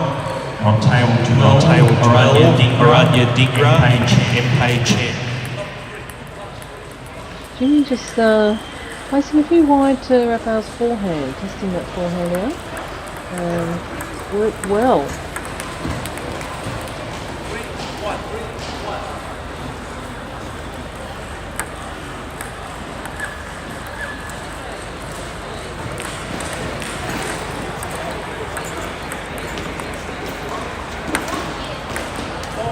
Under 17 girls singles on table 1, Alice Shah, Esme Ho.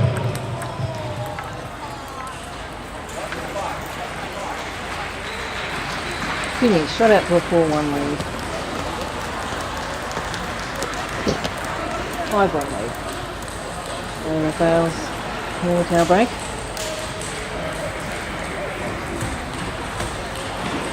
Jimmy's definitely playing a bit more assertively in this second set, dictating play, moving Rafael side to side, especially wide to that forehand. Oh, and then follows that with a very short one to the backhand. That's a brilliant shot. I haven't seen any of these petrolips yet.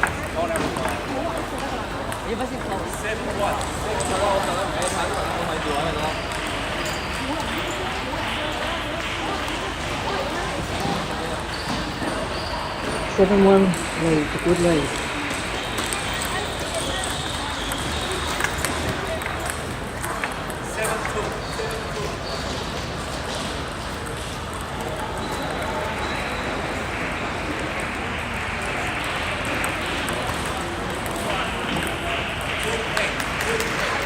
With that third closing off the end. Commanding lead by Jimmy. 2-8 down. Jimmy goes for the short serve.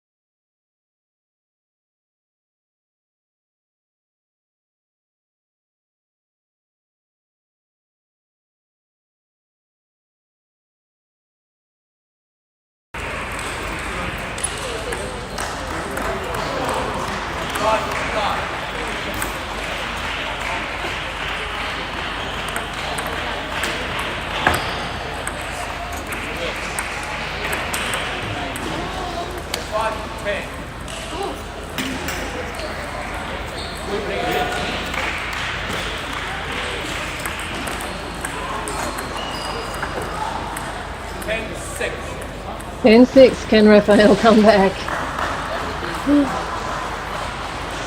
Jimmy has the third. Nice short serve. Going side to side. Oh, that is an amazing winner to take out the second set.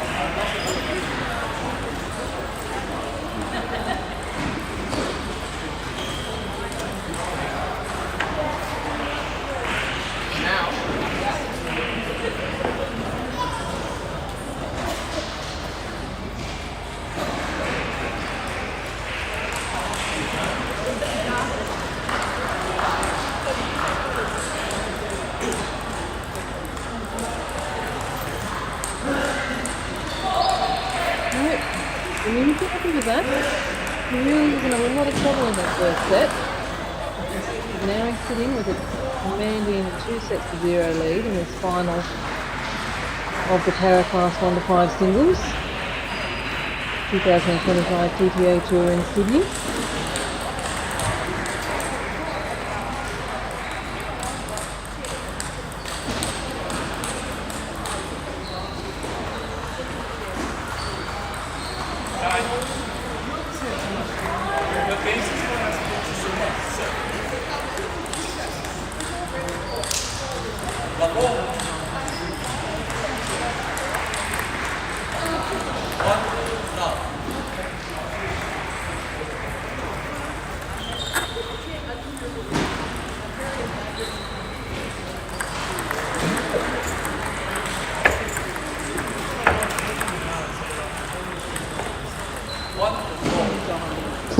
Right. What can Raphael do now? Third set. He's won the first point at the start. He has to try and get it. Keep it quite deep.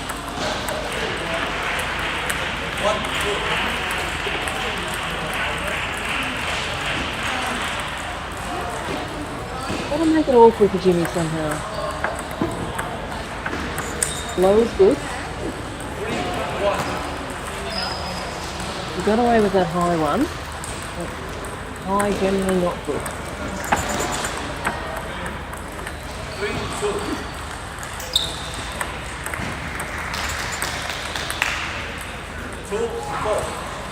See, that ball was cramped in his shot preparation, so that's a good spot to play it.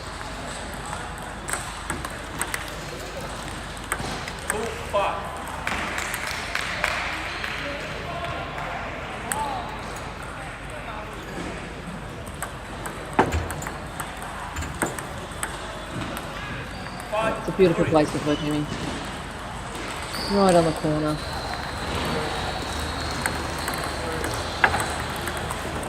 Jimmy controlling a lot of the points with his backhand right across the table.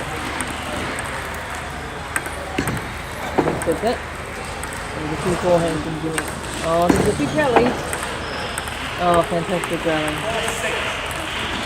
Jimmy winning the point with a slice top smash almost with that forehand.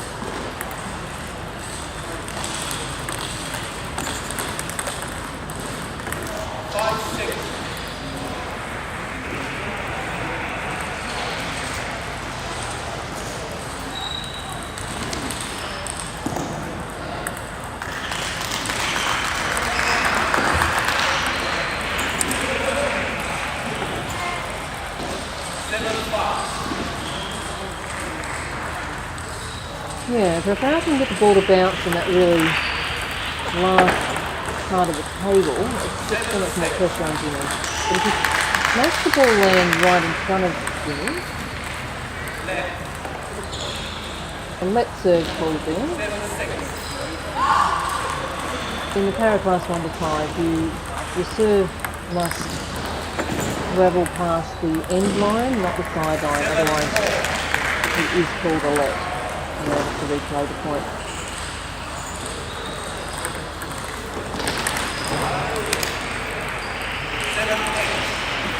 Wide on that backhand. So give me a few troubles.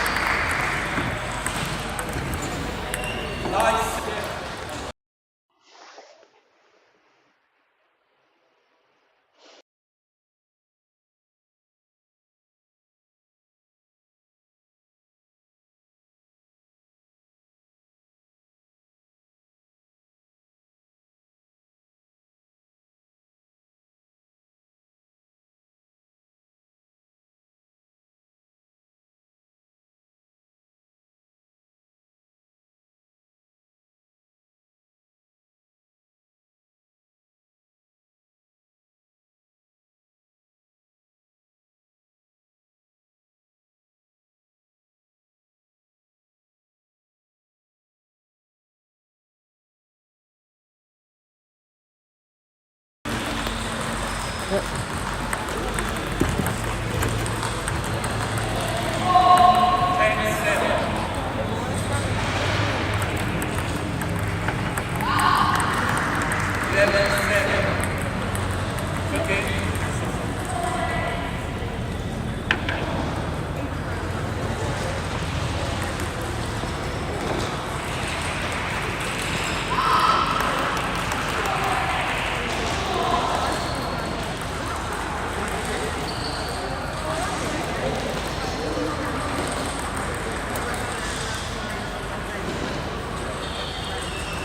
Okay.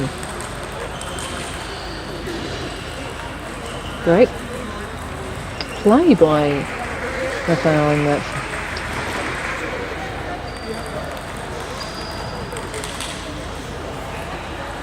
that third set.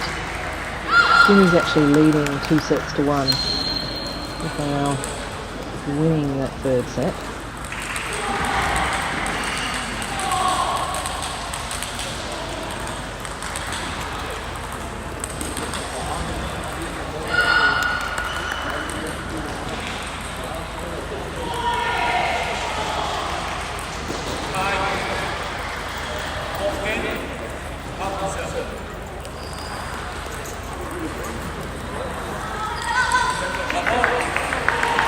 Here we go, start of the fourth set.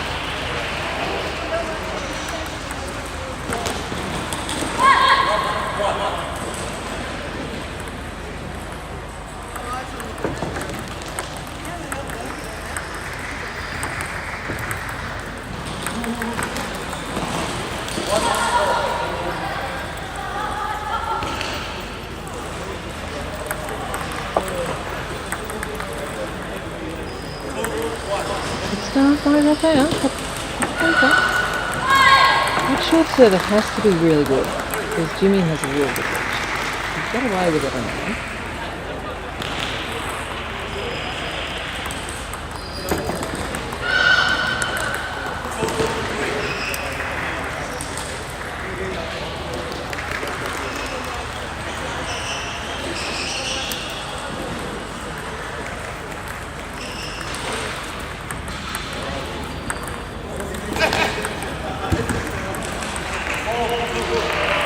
That was a good get by Raphael. Just fell over there. We managed to reach it. So the net cord that Jimmy got actually reached Baxter. Nice hard return back in. That's what I'm... Oh no! Raphael come down out of his chair. Jimmy played the ball so wide. What can happen?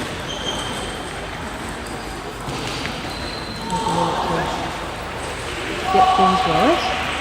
Hopefully he's okay. I can hear himself.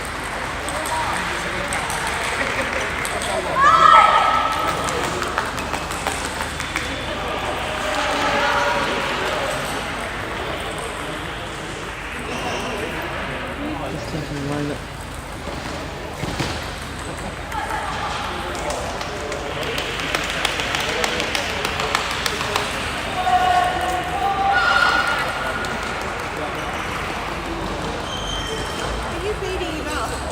Back up in his chair now. He's smiling. Hopefully he's okay. But still, that's not going to be helpful for the concentration.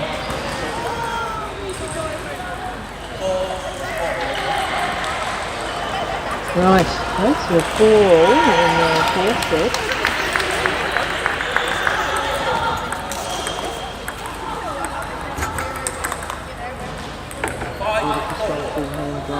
Continue.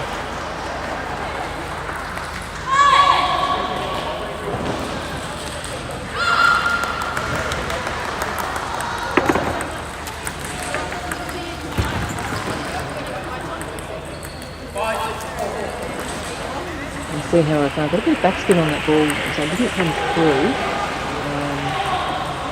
Good work on that one.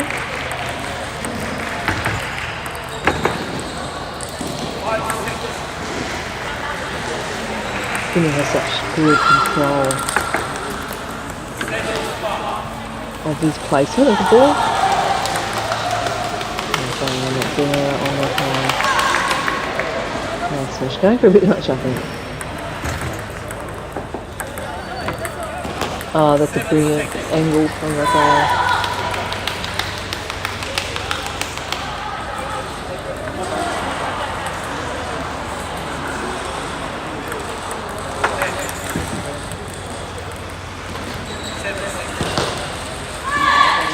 I think the left serve's been called. Must have been going off the side rather than going through to the past the end line. Jimmy gets the point anyway. So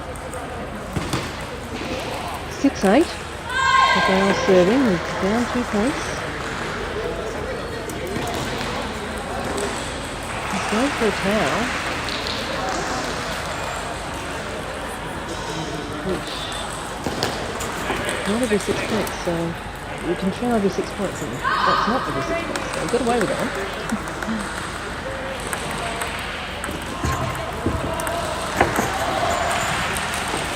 Oh, beautiful touch by getting it just a bit too difficult for Jimmy to reach. He made contact but couldn't get enough forward energy.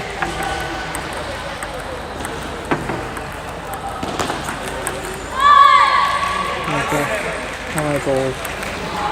Comes up for those high balls. Puts it away.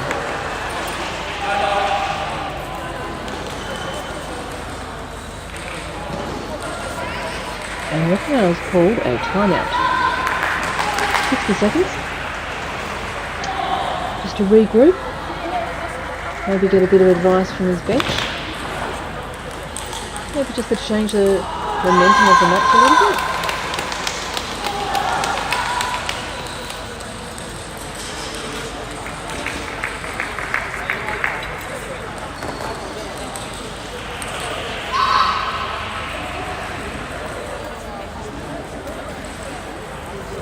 Jimmy wanting to stay at the table and wait out for 60 seconds.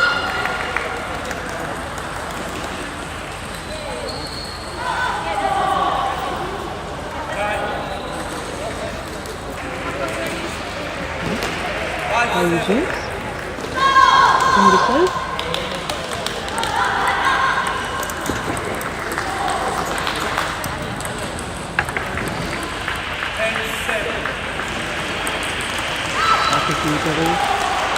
Pushed himself on that one. I think he was going to hit it and then decided it wasn't hittable.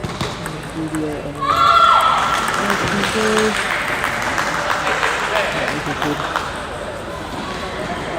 improvise, I think. Looking on that serve.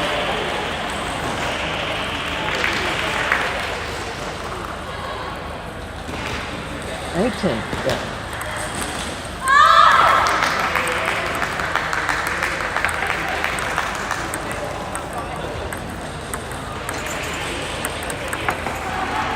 Fantastic long rally. Lots of angles being used. Bakol gets a high one and is able to put it away. 9-10, 1 match point set.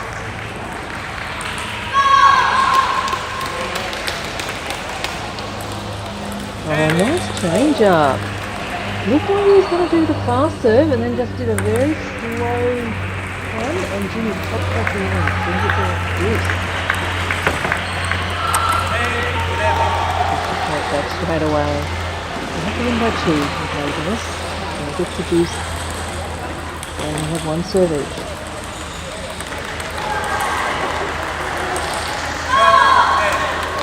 Didn't work playing that time. But it was a fantastic match. Very close. And the winner of the 2025 Paraclass 1-5 singles is Jimmy Grove.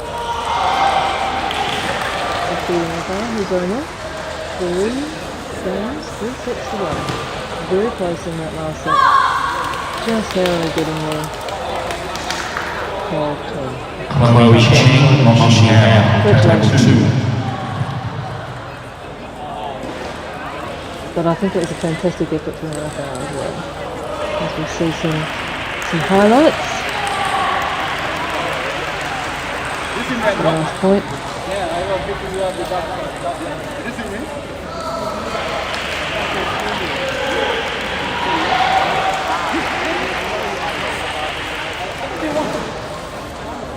Under 17 boys singles, Very on table 5, Richard Fu, Steve So.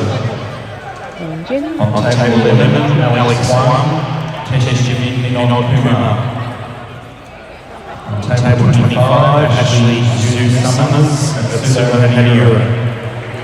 On table 9, Deepak Murani, Sean Lee.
Alois Rosario to the presentation area, please. Alois Rosario.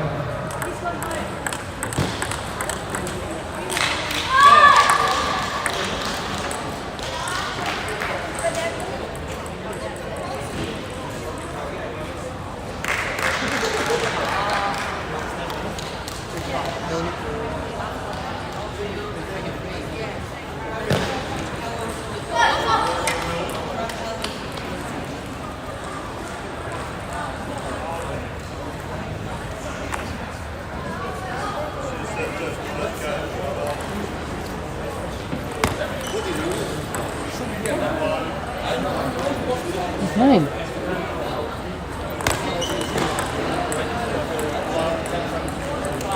We have a last 16 round match.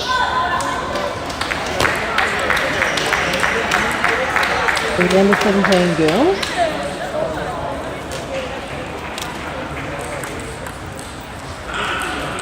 Good evening, ladies and gentlemen. There is a Miss Sarah Martin in the centre. Would you please come to reception? That's Miss Sarah Martin. Thank you.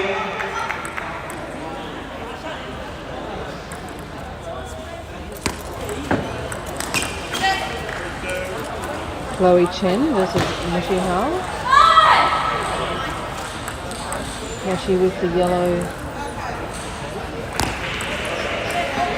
flush colour on the front of her shirt. Chloe serving now.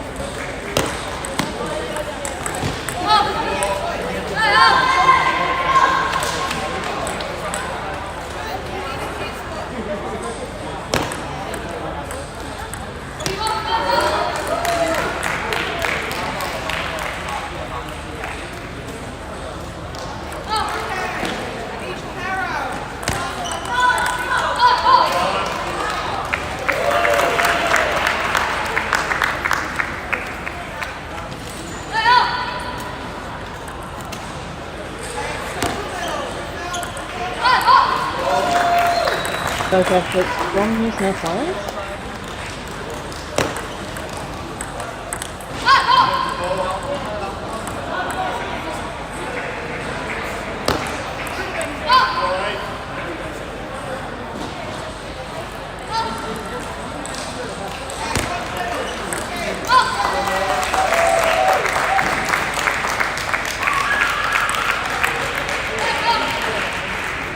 They have played on one occasion 2 years ago.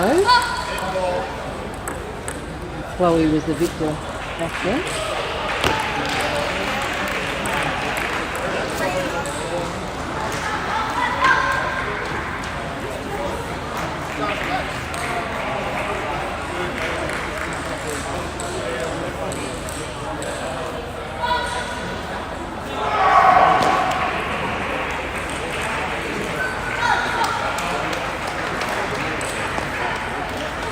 Chloe takes out the first set. Chloe is the higher ranked of the two players.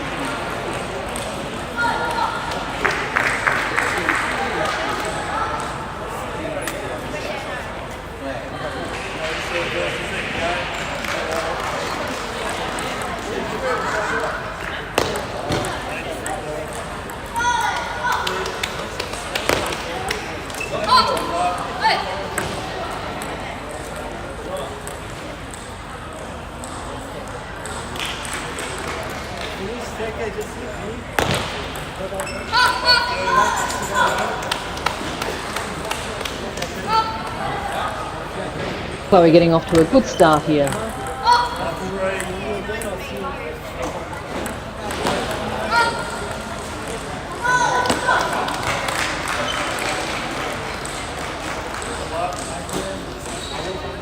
Chloe playing quite aggressive. It was aggressive dig return.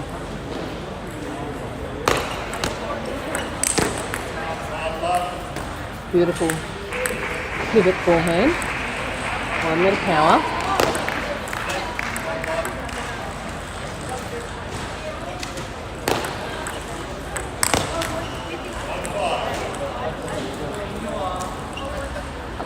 Chloe's upset with herself for missing that ball. I think she might have been a nose spin serve. It popped up just as she would like it. She didn't manage to capitalise. But she's still racing away in this set. The 17 boys singles on table 21. Emmanuel Mulapudi, Andrew Lee. Table 5, Tony G, Aaron Newer. Table 13, Arvin York, Stanley Chen.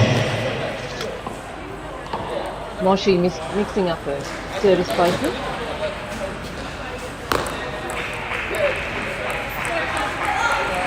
And then getting the luck at the net. That's hard, Yashi.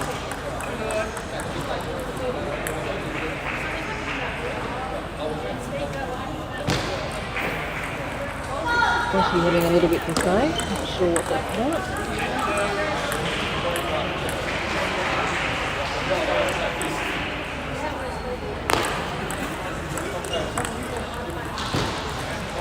Set play there from Chloe. Takes out the second set. Nice short serve to the forehand. Gets the opportunity to top spin the first ball. Gets the ascendancy in the rally. Wins the point. Both athletes at their bench getting some coaching advice.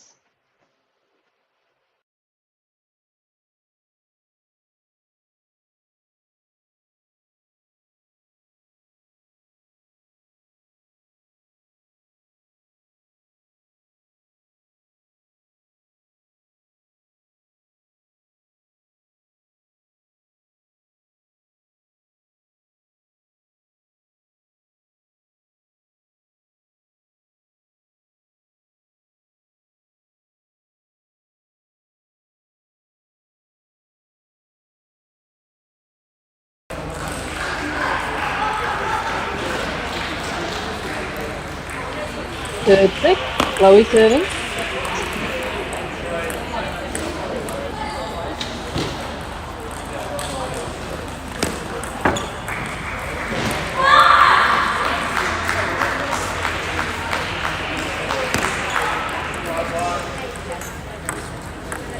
I would suggest Moshi tried to slow down between points.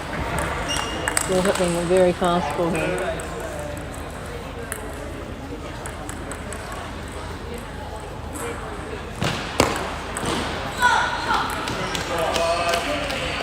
Nice half long return. There's the error from Chloe.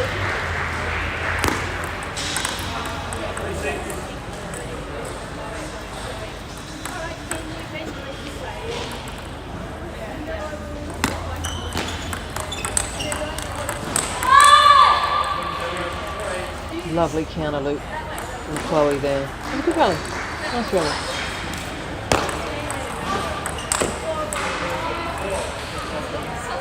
Chloe really makes the ball nicely. Striking the ball in front. She missed on that occasion, but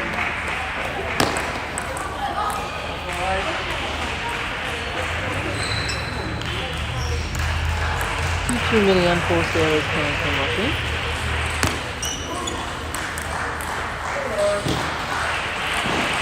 Like that one. She had the ball she wanted. Overplayed the ball off the end.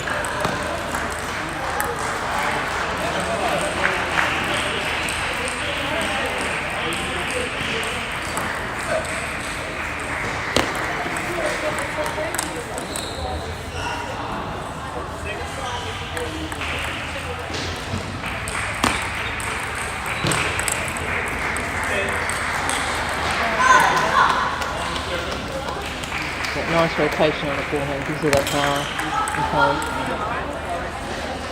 But also very strong on the backhand and finishes the match with a beautiful backhand return winner. Gives her an 11-6 victory in the third set. She wins her last 16 rounds 3 sets to 0.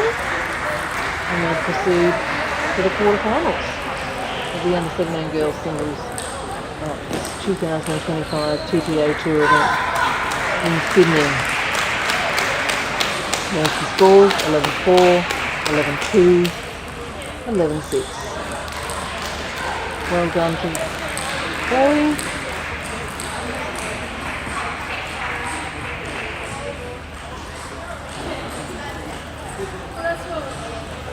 I'm Jenny, and I'll see you in the next match.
And Chloe is back on our screen again.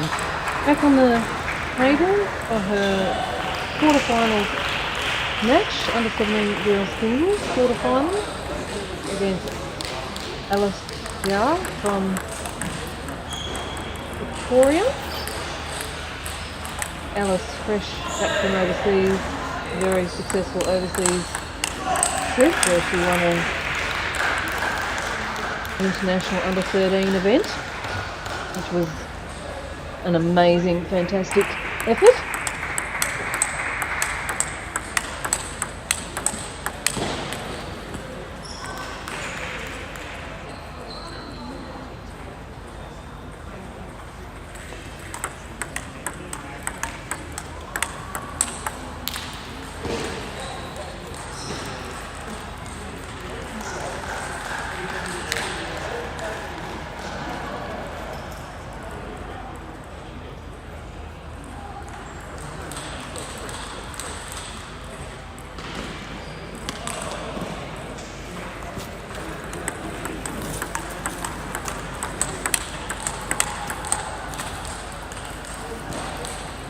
Alice slightly higher ranked than Chloe at this stage.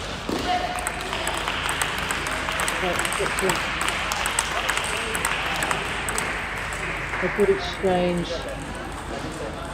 of shots in this match. And what we saw in Chloe's previous round, she's willing to be really assertive and try and dictate play. She's got a very strong forehand. Also trying to be assertive on the backhand side as well. Alice, you'll see some beautiful backhands from her.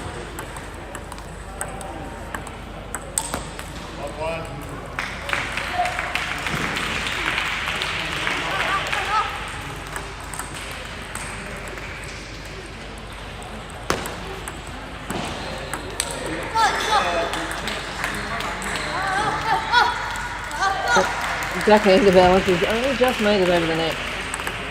Chloe didn't quite adjust to the shortness of the ball. Yeah, that forehand I'm talking about as Chloe's. It's really quite strong. It's nice rotation. Good power.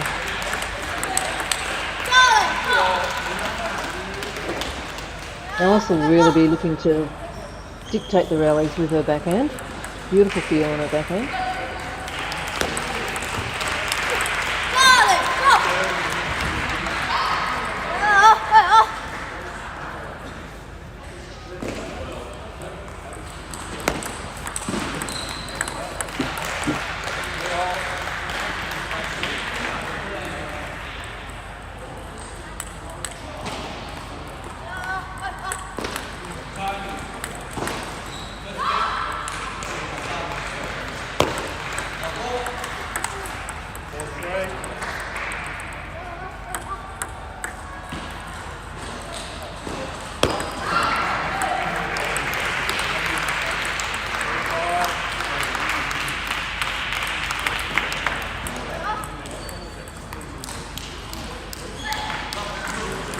Chloe with a 2-point lead in this first set.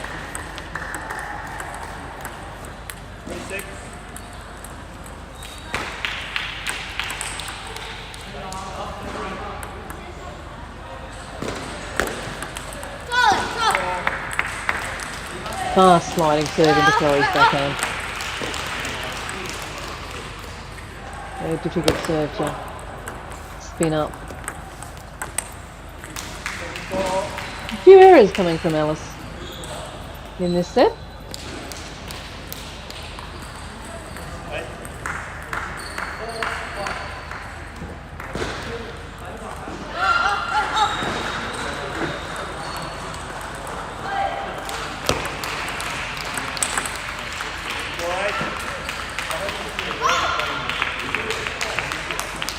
Good put away by Chloe.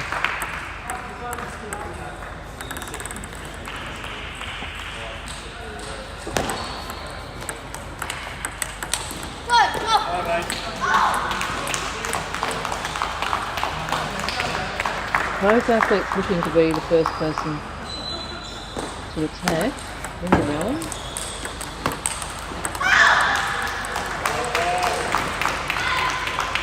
Good feel from Chloe. Those are not easy shots to know exactly what spin was on the ball, but she managed to win the point. Beautiful.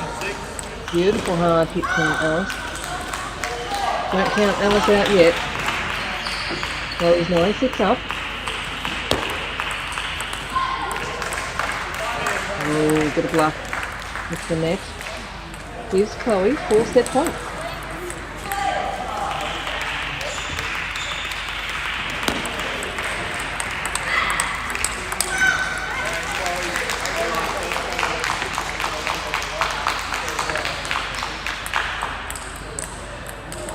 Chloe takes the first set.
Second game.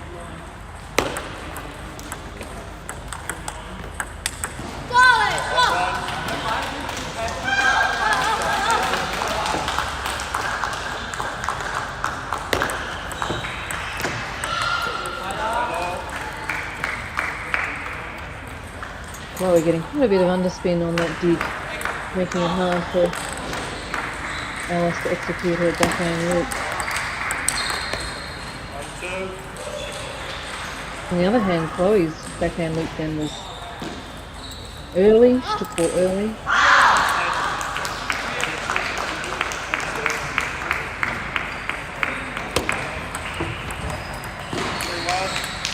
And again, Chloe uses that deep dig. Alice under pressure.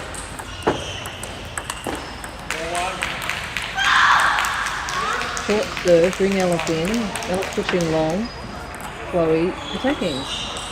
And an early timeout has been called by Alice's.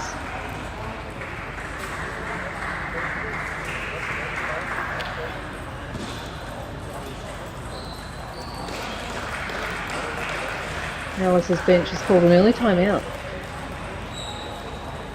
Probably a good one too. Body language, Alice's body language is a little frustrated. Looked like she was a little frustrated. A good time to reset, rediscuss the plan.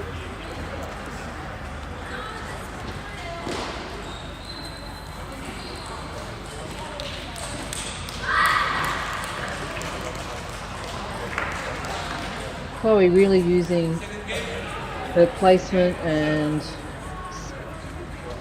quality spin she's putting on the ball, both on her back spin and also her top spin, really nicely.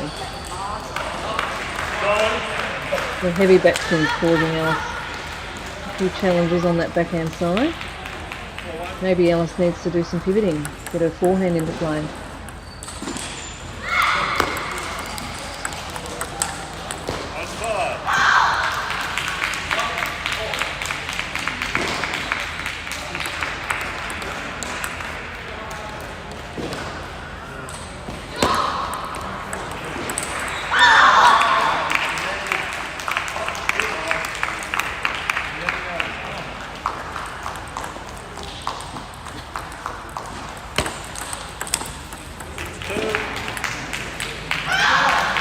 Alice goes for the faster serve, but Chloe was ready. A nice racket head speed on her backhand return.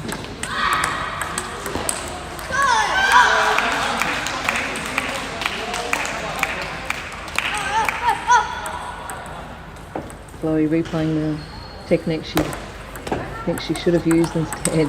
Under 17 boys singles on table 7, Alex 1, Aaron Newer. On table 10, I really like the way Chloe attacked her second attack. Really spinning the first one up, but then really going forward on her second one. Working really well for her. And she's moving Alice all around the court. Short to her forehand and then wide out to her backhand. Doing very, very smartly.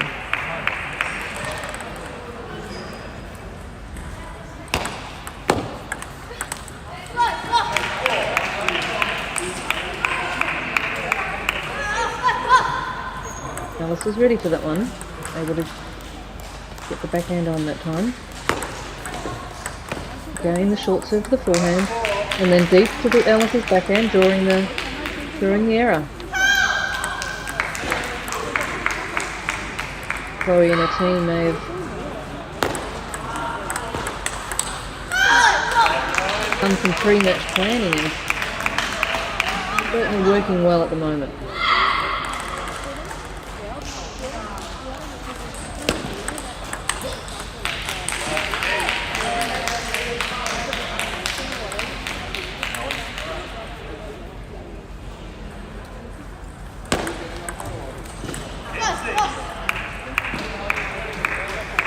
Been a bit of a no spin serve and hard to dig the no spin serves through the error from Chloe. Nice short touch by Alice.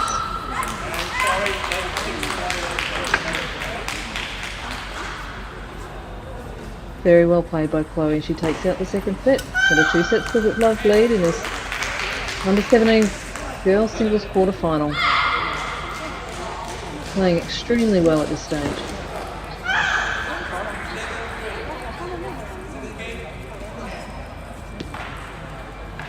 Alice and her coach will be chatting about the game plan and what can Alice change to turn this match around.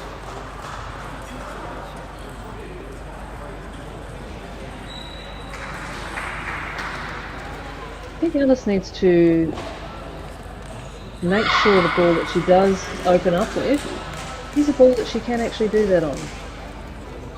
She may need to push one more back.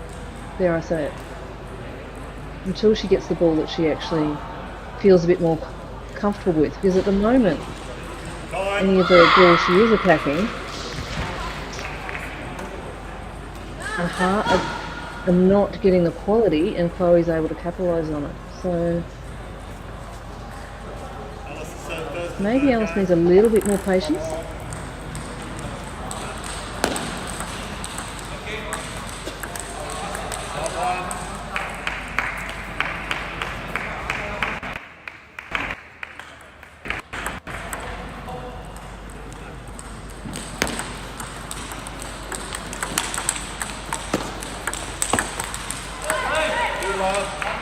Fantastic reflexes by Chloe then. Alice hit the ball really hard. Chloe's right up at the table, able to easily get that ball back and wins the point.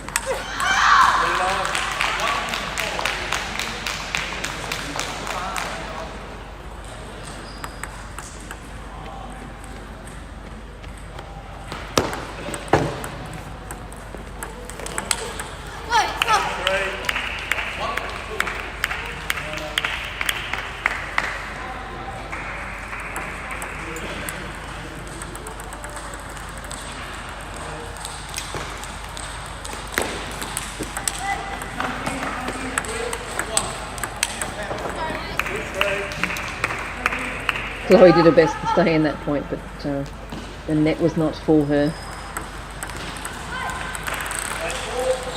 1 point the difference. Signs are still positive for Chloe, but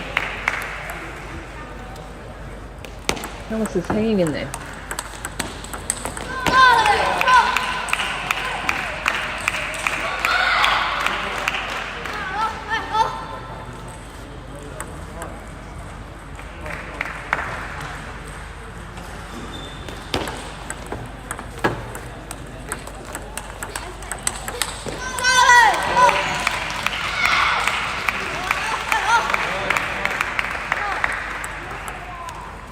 Play by Alice there.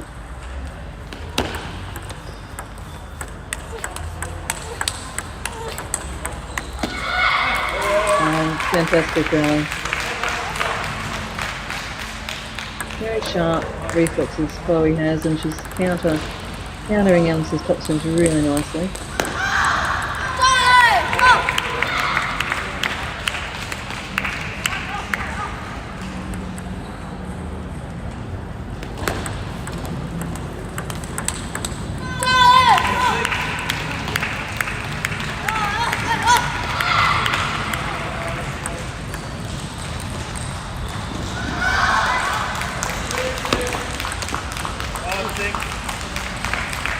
Right idea by Alice, trying to play it short, but just a little too short.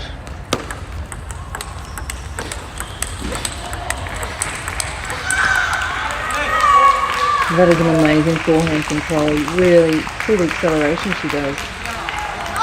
Really full commitment into playing that shot. Hunting for that forehand. Excellent.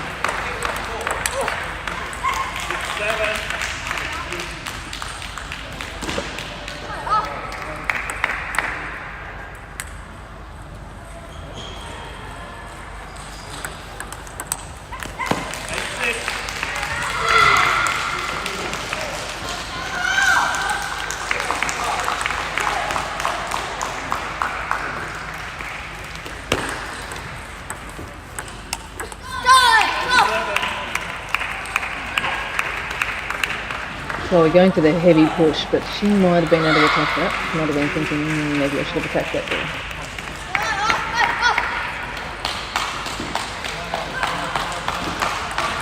Still with 1 point lead, 8-7 in the third set.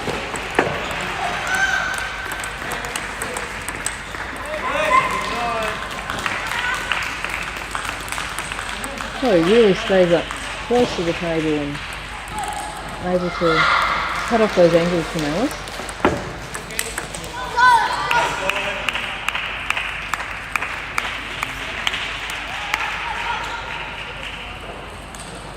Not much room for Alice to move here. She's 8-9 down.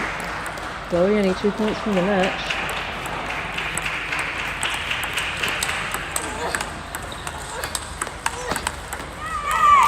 And that's a fantastic. I love the way Chloe meets the ball with that backhand counter.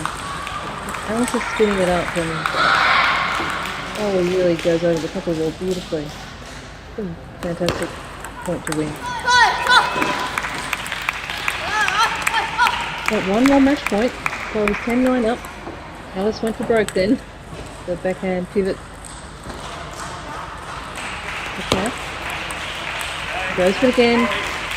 Goes long. Chloe's the victor. 3-0 against Yashi.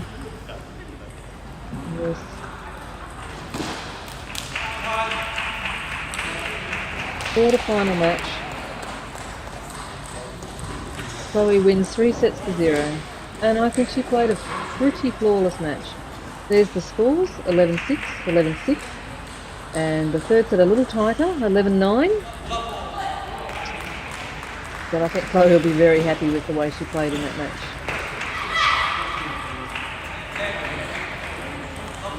Alice? Well, she'll come back another day. Certainly won't be the last we'll be seeing of Alice at TTA Tour events.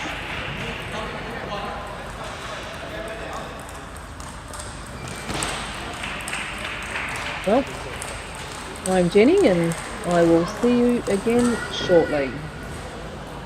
Signing out.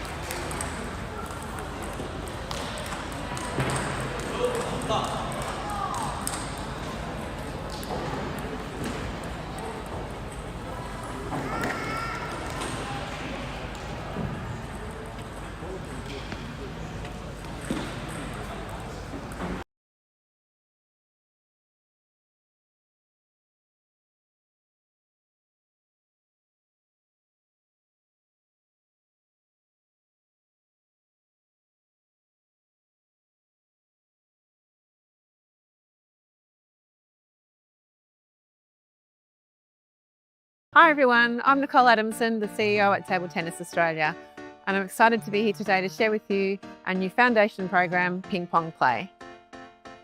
Table tennis is a fantastic way to get students moving, engaged and having fun. That's why we've revamped our primary school program, making it even more accessible, active and enjoyable for young learners. And in secondary schools, we're introducing an exciting new format to allow students to get involved regardless of their interest. Whether that's coaching, umpiring or helping out with events, there's a spot for everybody in table tennis. Ping Pong Play is about more than just a sport. It's about teamwork, leadership and making table tennis a fun, inclusive experience for all students. We'd love to see your school get involved. Whether you're looking for a fun PE activity, a lunchtime social sport or a leadership opportunity for students, Ping Pong Play has something for everybody. So bounce into table tennis today.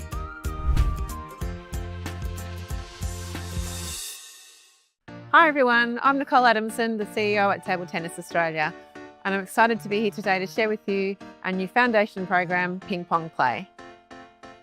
Table tennis is a fantastic way to get students moving, engaged and having fun. That's why we've revamped our primary school program, making it even more accessible, active and enjoyable for young learners. And in secondary schools, we're introducing an exciting new format to allow students to get involved regardless of their interest.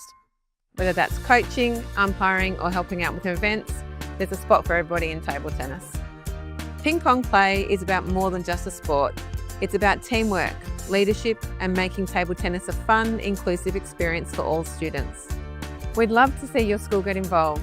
Whether you're looking for a fun PE activity, a lunchtime social sport or a leadership opportunity for students, Ping Pong Play has something for everybody.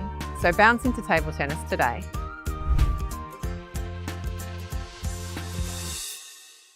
Hi everyone, I'm Nicole Adamson, the CEO at Table Tennis Australia, and I'm excited to be here today to share with you our new foundation program, Ping Pong Play. Table tennis is a fantastic way to get students moving, engaged and having fun. That's why we've revamped our primary school program, making it even more accessible, active and enjoyable for young learners. And in secondary schools, we're introducing an exciting new format to allow students to get involved regardless of their interest. Whether that's coaching, umpiring or helping out with events, there's a spot for everybody in table tennis. Ping Pong Play is about more than just a sport. It's about teamwork, leadership and making table tennis a fun, inclusive experience for all students. We'd love to see your school get involved. Whether you're looking for a fun PE activity, a lunchtime social sport or a leadership opportunity for students, Ping Pong Play has something for everybody. So bounce into table tennis today.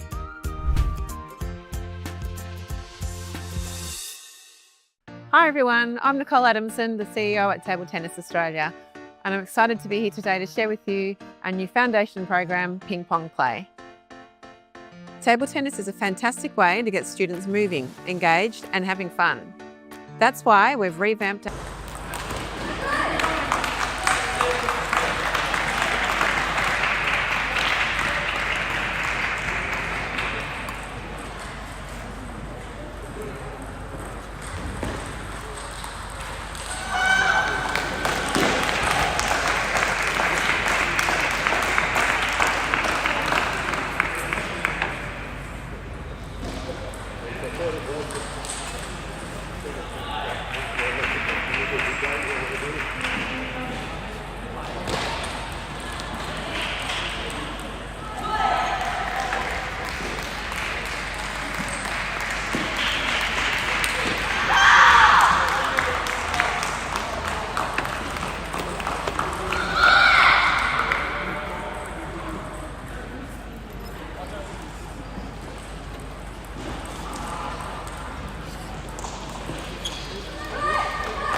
Welcome back if you're just tuning in.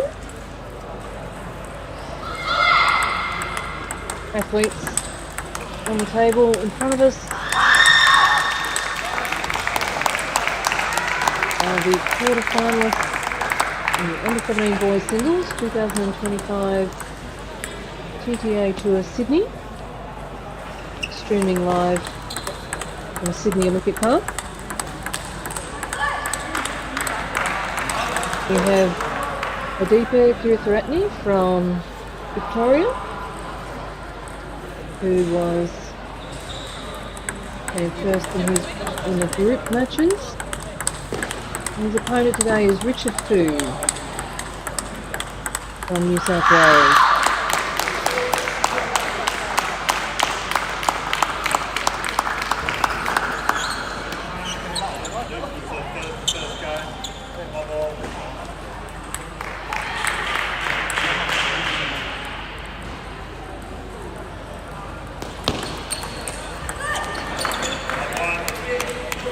Deeper serving.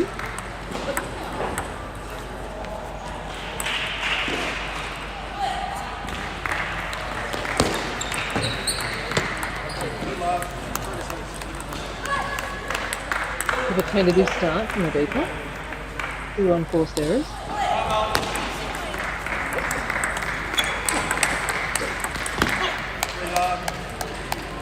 Richard, on the other hand, looking smooth. Attacking very well with his forehand there.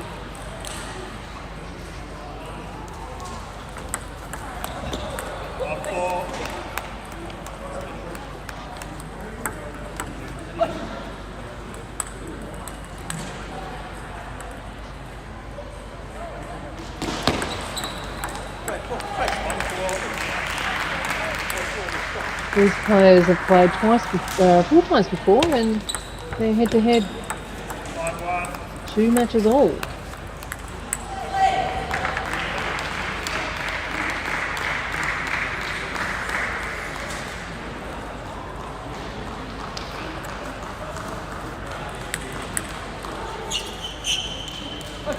Richard's jumped out to a 5-1 lead in his first set.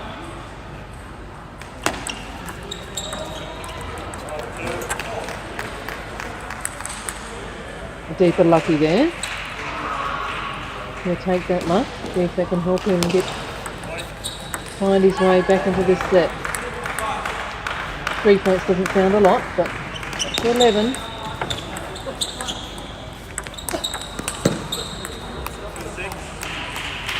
It's a messy rally there.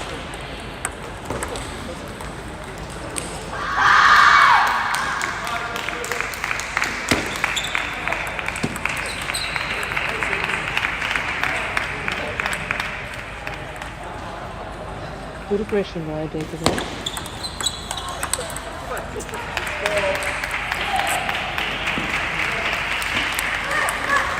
Drawing his way back, there's no 2 points in at difference now. Richard serving at 6-4 in this first set.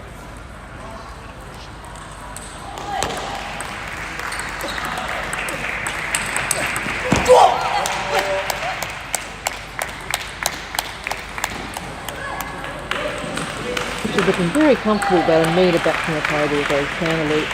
Very smooth action. Great timing.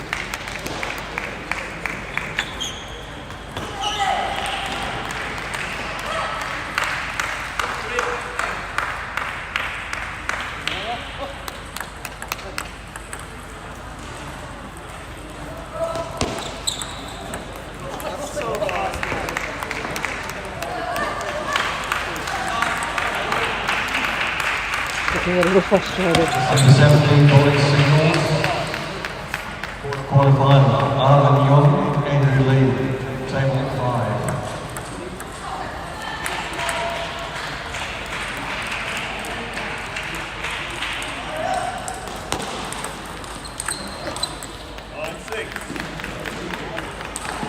The people just hanging in there. Hanging by a thread.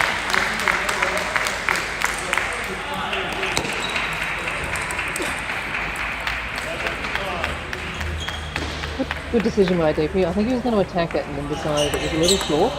Pushed the ball back and then threw the error from Richard. He does need to play smarter. He needs to make sure he is kicking the right ball and also,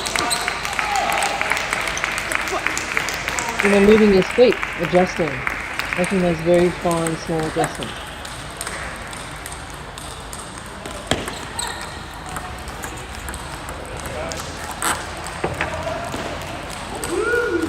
Richard takes the first set in this number 17 boys singles quarterfinal.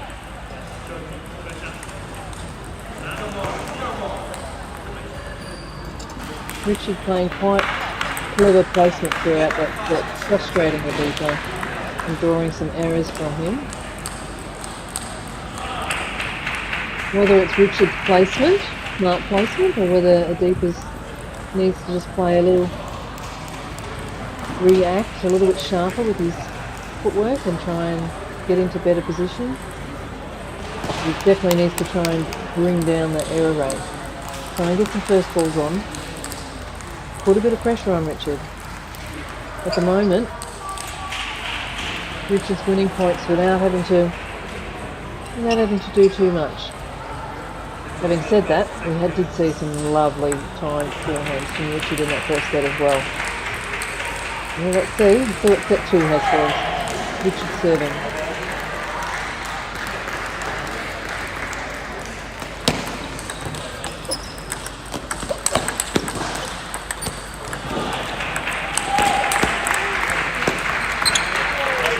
Oh, very long rally. Longest rally of the match so far. A few lucky shots there in the rally. Allows the Diva to have the lead for the first time in the match.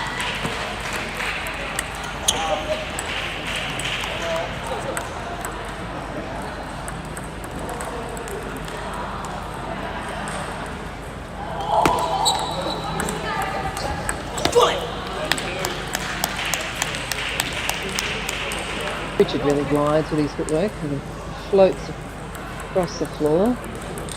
Transition across to that forehand very nicely.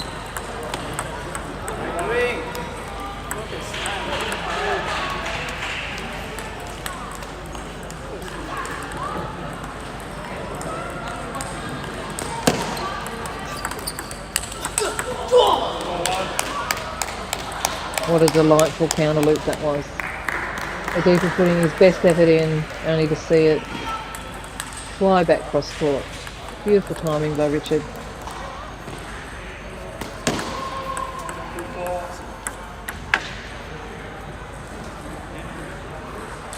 A little gift. Keeps Adipa only 2 points away in the second set.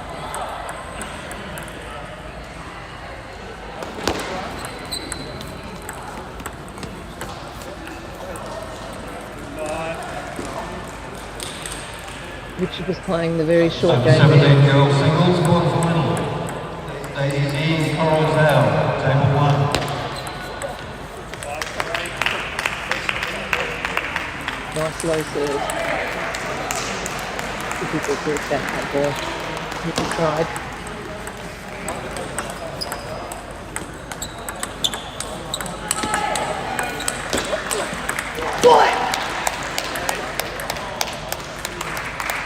Papacostantinou was trying to keep it off his Richard's forehand as long as he could in the rally. It eventually went to his forehand and then Richard capitalised. Really has a lovely forehand.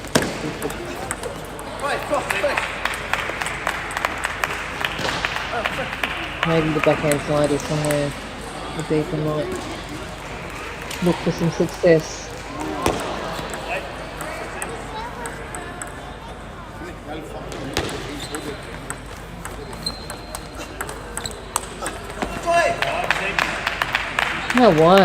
How wide did he have to go to get that winner? Coming off the side of the table with that pivot forehand, fantastic. Forehand from the deeper, keeps him in the set. 1 point behind only. Oh, and then goes down the other way. Beautiful placement and change of tactics there.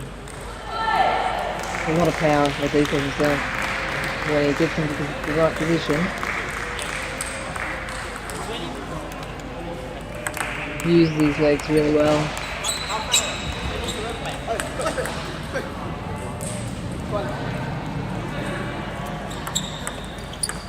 No spin serve.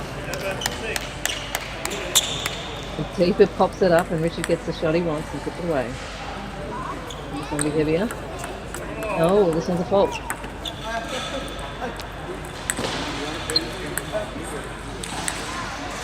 Games level, 7-all.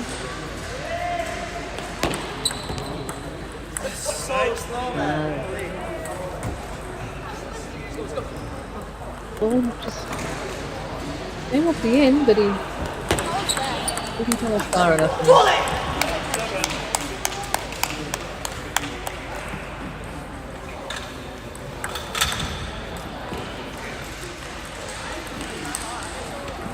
Line 7 to Richard. Nice 2-point lead.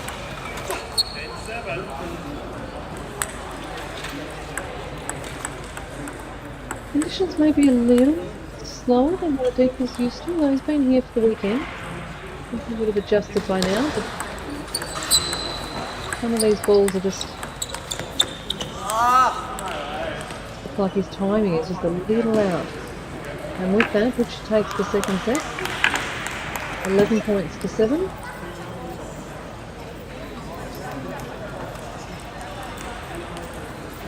And goes in to the third set with a nice 2 sets to love lead. Best of 5 here in the under 17 boys singles quarter-final. First 2 sets have been the same score, 11-7, 11-7. I think that was a better set from Adiba. Better than the first set. Just towards the end. Didn't quite time the ball as he would have liked. Made a couple of unforced errors. But had more of the play in that second set than he did in the first. So if he can keep that improvement up.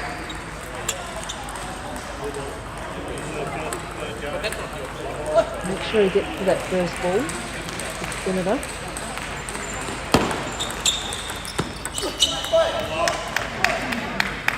And Richard is playing very cleverly with his placement, playing tight, trying to make it difficult for a deeper.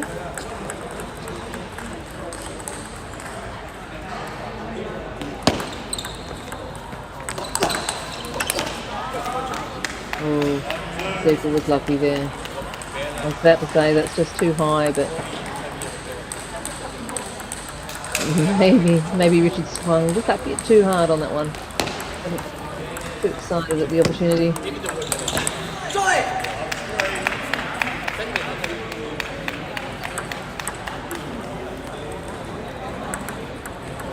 Biggest lead of the match so far for Adipa.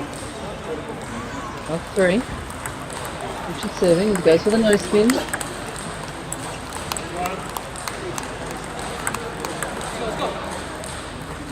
That worked well for Richard.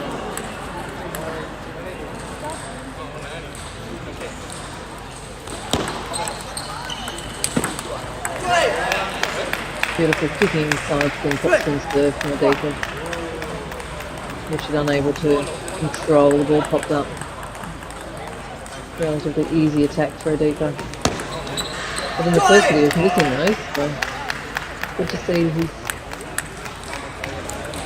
finding his range a bit more.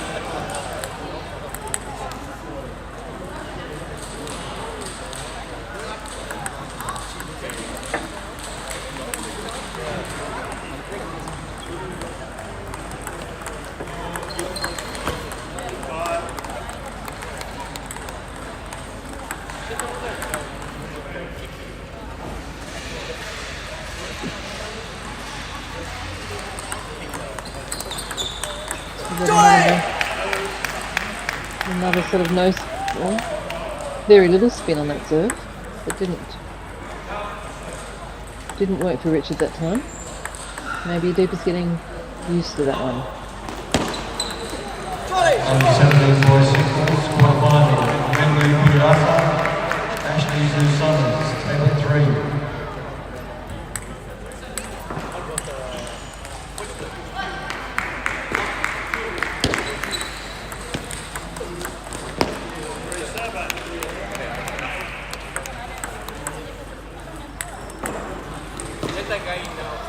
Handy lead. I think he's 7-3 up. Again, the no spin serve. A real go-to for Richard at the moment.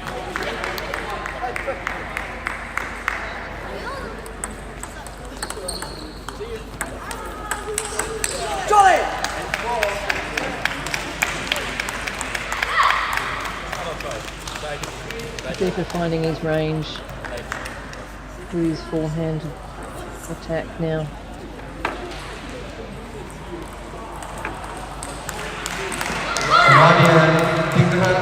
Making a little micro power break. Players can do every 6 points.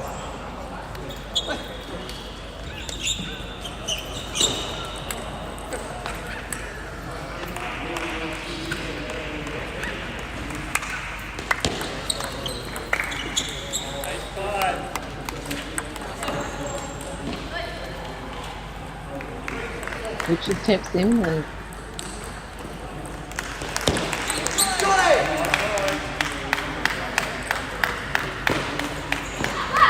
fast kicking serve. He served well this set, Adipa. Got a few free early cheap points, which is so helpful. No spin serve.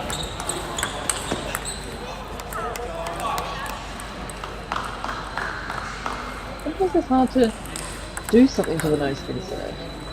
But it's not just no spin, but that's more spin. Yeah. Sometimes it's easier to deal with the ball when it's got a little bit more spin on it.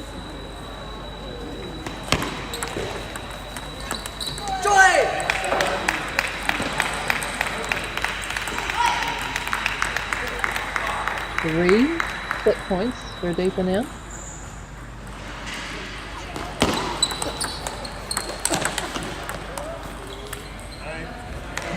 With a bit of luck, just catching the net there, Adipa's able to win that rally and take the third set. 11 points to 7. Again, an 11-7 set. All sets have been 11-7 so far.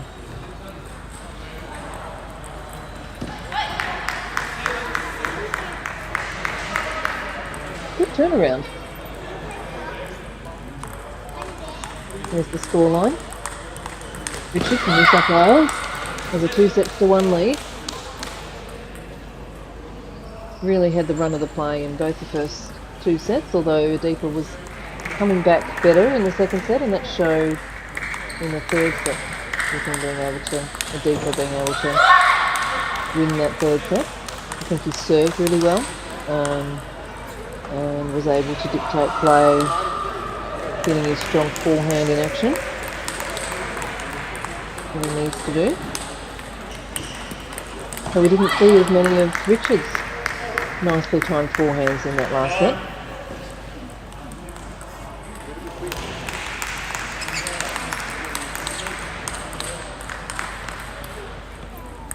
Moves us into the fourth set in this quarterfinal under 17 boys singles match.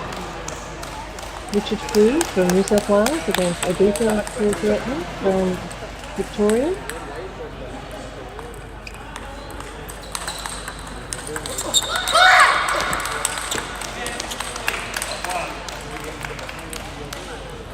Quite an evenly matched match now. Well, the third set was. Let's see what happens in this fourth set.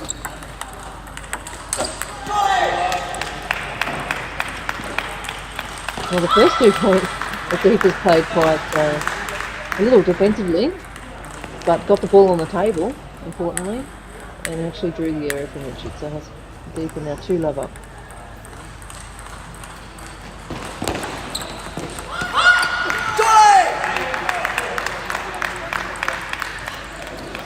Both players trying to frustrate their opponent with tight, short returns to try and stop them from getting those banana backhand flicks in.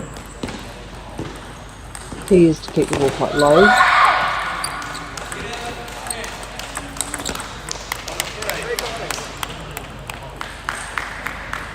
The key is not to do too many.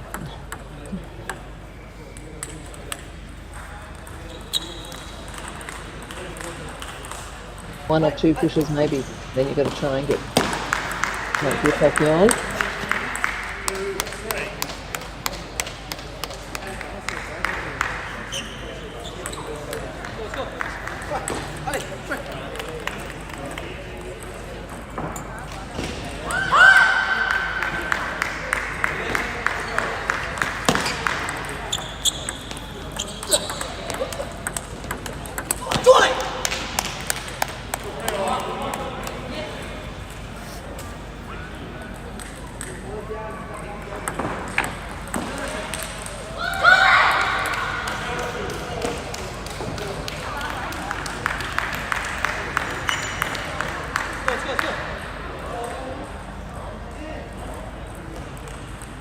Scoreline's tied at 3-all in this fourth set.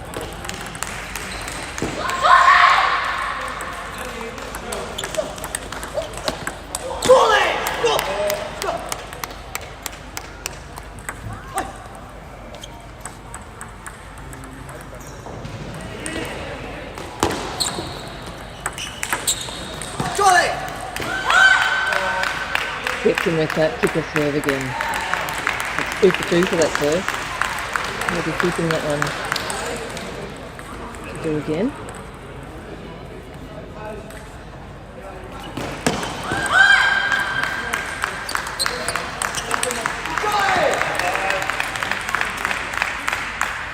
That was good. Deeper went down the line with his backhand attack. Richard didn't respond as quickly as in other rallies. So that down the line shot might be one to also think about. A bit of side spin on his return there. Makes the ball turn away. Draws an error from Richard. Deeper's 2 points up. 6-4. Fourth set. Looking far more energetic and positive. Good call.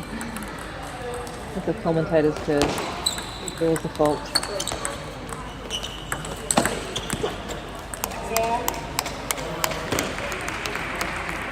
Hamilton is going to swing so quickly. Scores are now back level. Bet you'd like those 2 serves back again because he's been doing well with his serves. But serving a fault is not helpful at any time. Still, sometimes we go for a little bit more on our serve and the fault happens.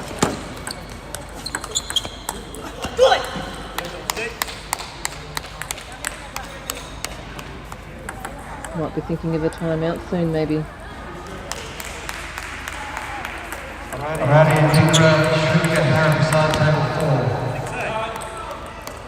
Body language is a little frustrated.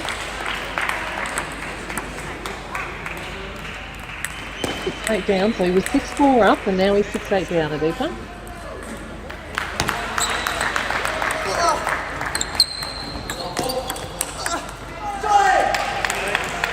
Both playing with a lot of care there to keep the ball on the table. just feeling each other shots out a little bit, and Adika was able to get the stronger shot in.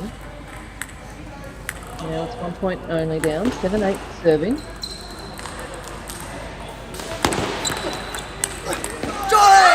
Goes to the fast serve. Richard returns it better, but a deeper, nice pivot.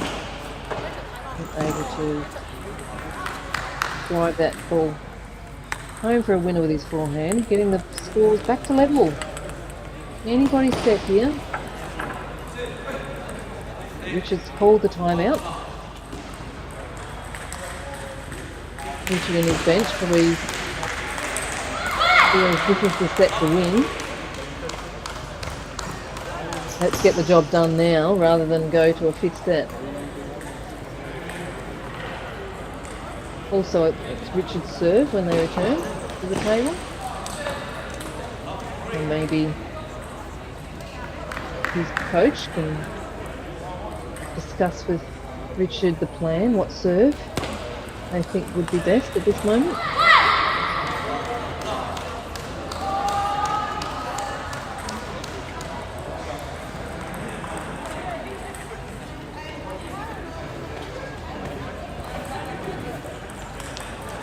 Does Richard go for the no spin serve he's been doing, or does he try and catch a deeper out?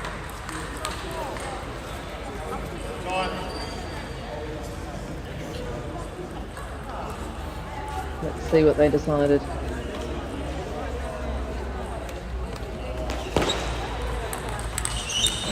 Richard threw to serve, 8 points all in this very tight 4th set quarter-final match.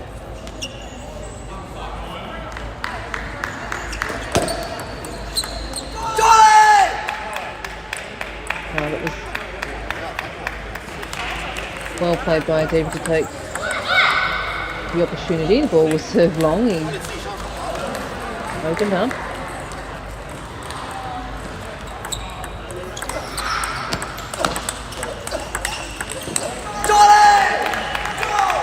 Good defence by Adipa. Richard was on the attack, but whips the last ball just off the end of the table. Nice blocking from Adipa.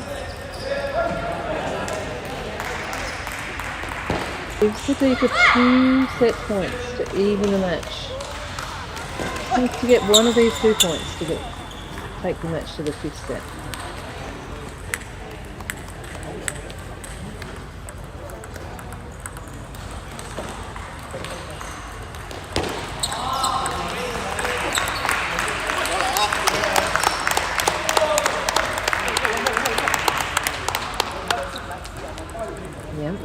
Needs that energy.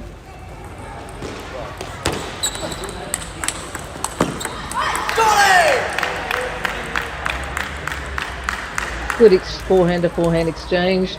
Deepa comes out on top, manages to get that point, wins the 4th set, and we go to a 5th set to decide this under 17 boys singles quarter-final.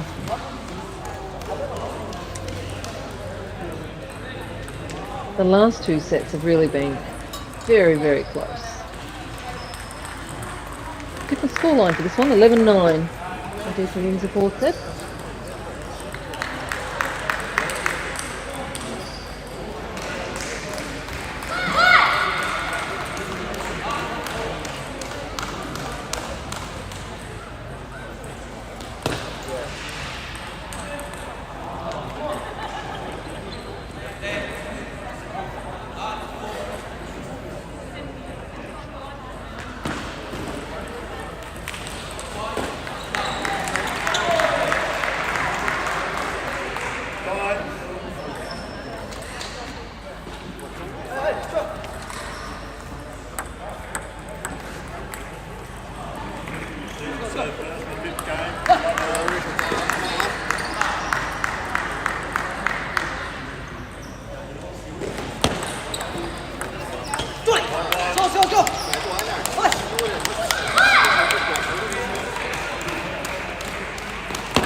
Richard's coming out a bit more aggressive in this 5th set.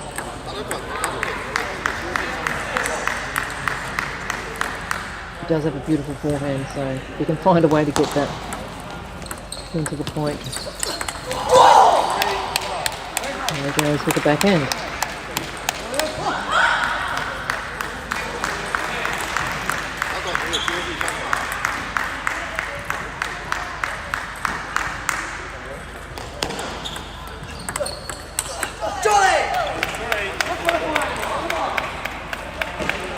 Nice combination, backhand, slow top spin, pivot forehand, cross the court for a winner.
Yeah, no, this one's big.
Alex 1, Richard 2, table 2.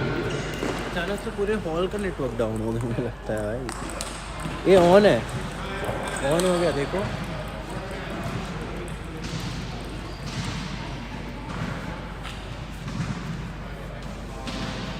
To be here today to share with you our new foundation program, Ping Pong Play.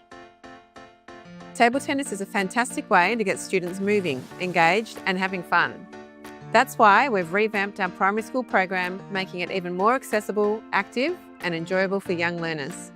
And in secondary schools, we're introducing an exciting new format to allow students to get involved regardless of their interest. Whether that's coaching, umpiring or helping out with events, there's a spot for everybody in table tennis. Ping pong play is about more than just a sport. It's about teamwork, leadership and making table tennis a fun, inclusive experience for all students. We'd love to see your school get involved. Whether you're looking for a fun PE activity, a lunchtime social sport or a leadership opportunity for students, Ping Pong Play has something for everybody. So bounce into table tennis today.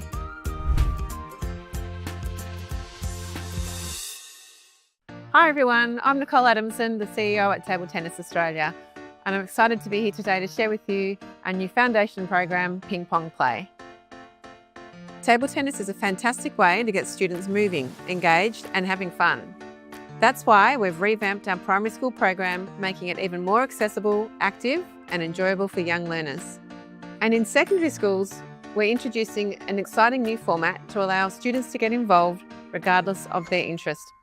Whether that's coaching, umpiring or helping out with events, there's a spot for everybody in table tennis. Ping Pong Play is about more than just a sport. It's about teamwork, leadership and making table tennis a fun, inclusive experience for all students. We'd love to see your school get involved. Whether you're looking for a fun PE activity, a lunchtime social sport or a leadership opportunity for students, Ping Pong Play has something for everybody. So bounce into table tennis today.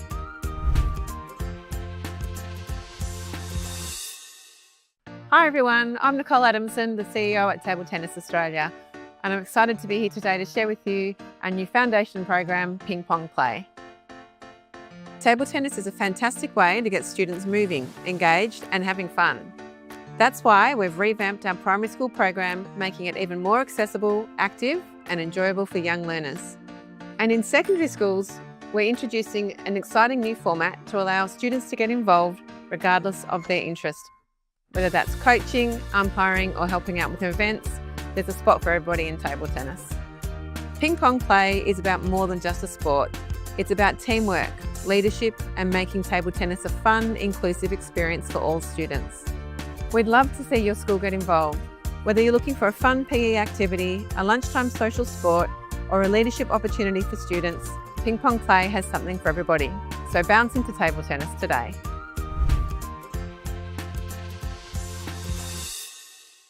Hi everyone, I'm Nicole Adamson, the CEO at Table Tennis Australia, and I'm excited to be here today to share with you our new foundation program, Ping Pong Play. Table tennis is a fantastic way to get students moving, engaged and having fun. That's why we've revamped our primary school program, making it even more accessible, active and enjoyable for young learners. And in secondary schools, we're introducing an exciting new format to allow students to get involved regardless of their interest. Whether that's coaching, umpiring or helping out with events, there's a spot for everybody in table tennis. Ping Pong Play is about more than just a sport. It's about teamwork, leadership and making table tennis a fun, inclusive experience for all students. We'd love to see your school get involved. Whether you're looking for a fun PE activity, a lunchtime social sport or a leadership opportunity for students, Ping Pong Play has something for everybody. So bounce into table tennis today.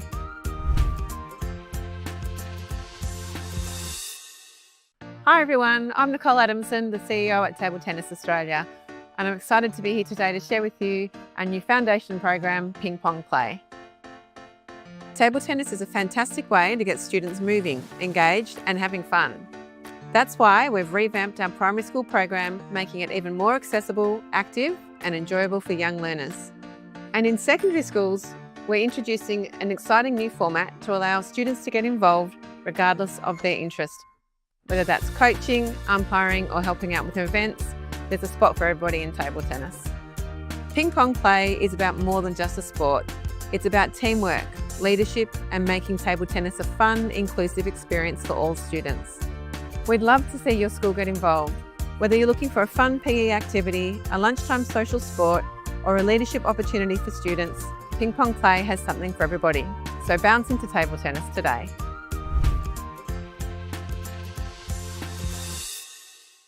Hi everyone, I'm Nicole Adamson, the CEO at Table Tennis Australia, and I'm excited to be here today to share with you our new foundation program, Ping Pong Play.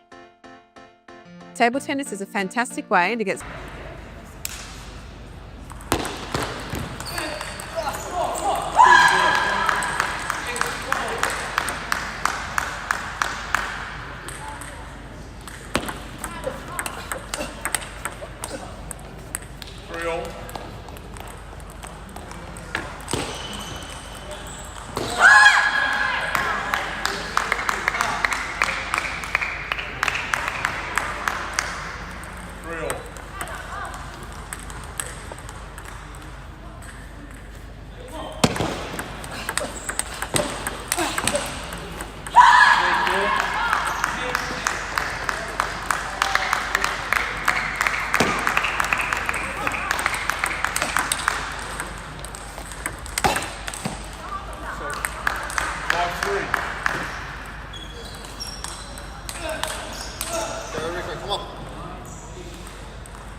Chen.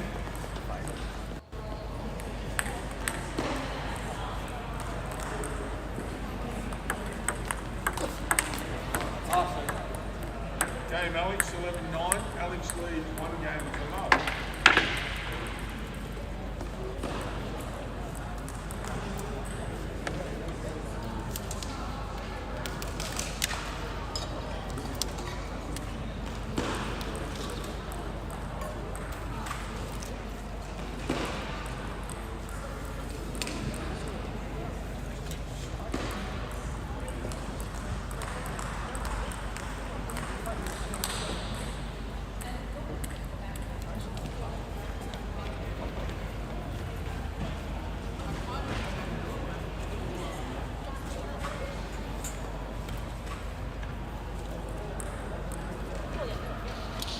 Second game, Richard to serve. Love all.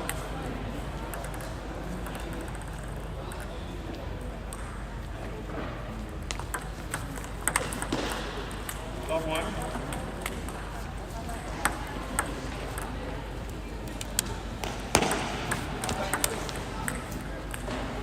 Two love.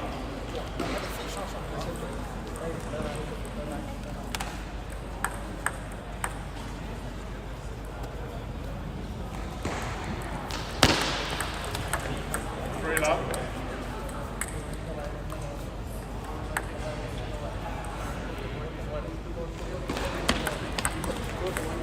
1-4.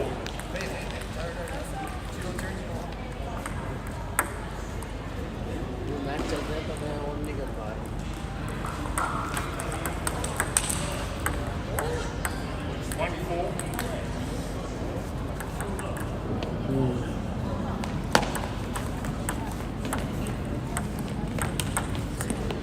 5-1.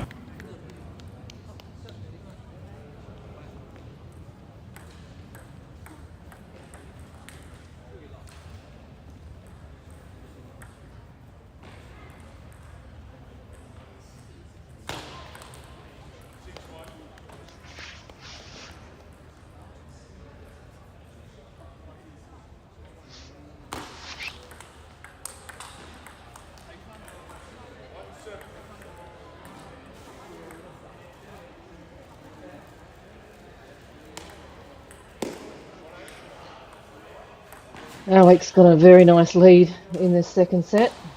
Under 17 boys singles semi-final. Goes out to a 9-1 lead.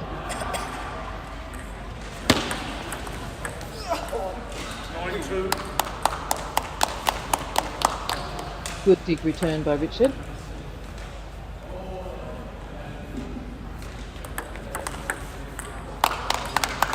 Under 17 girls singles. Another beautiful. Table 6. Amazingly quick off the bounce backhand return by Richard. That was a little bit of a I'm 2-9 down sort of a shot though, perhaps. All care, no responsibility. Left, 3-9.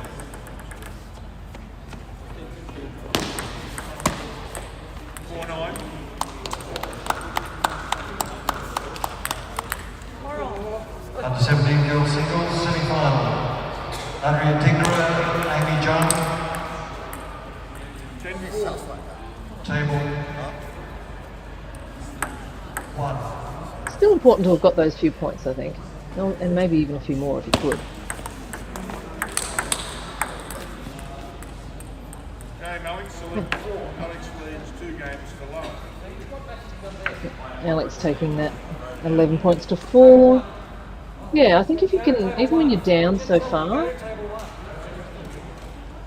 I think it helps you in the next set if you can just play a few more positive points, even with, you know, a loss. It's better to start the next set having played a few more positive points. So head to head with these guys, played each other 4 times before. Alex is 4-0 ahead in their head to head. And the higher ranked player as well. Alex is.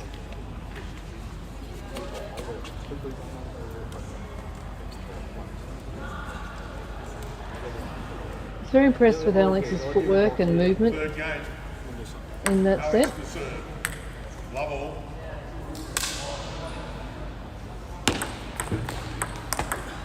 One love.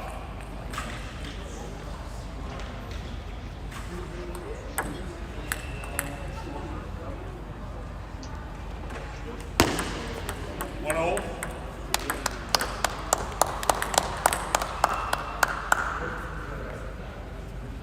That's a very enthusiastic supporter in the crowd of Richard, I'm assuming. 1-2.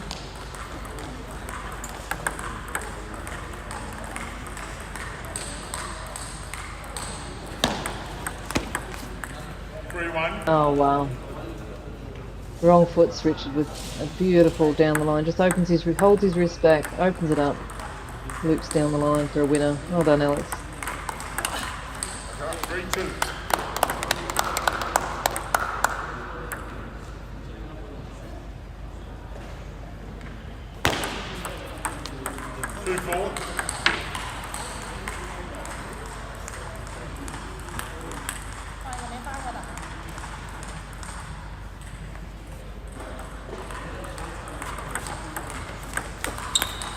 return.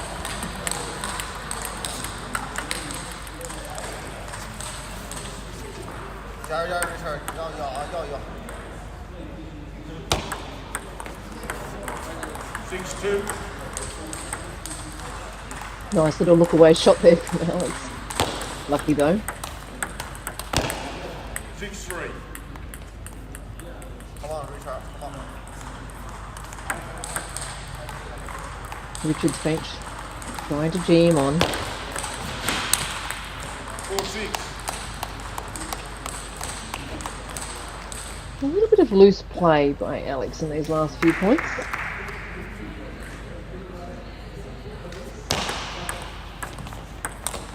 5-6. Playing up to 11, you can't really afford to lose concentration. 17 boys single semi-final. Young and Zusanas, table 5. So since he won that look-away point with a lucky net, he's then proceeded to lose the next 3 or 4 points. Yo.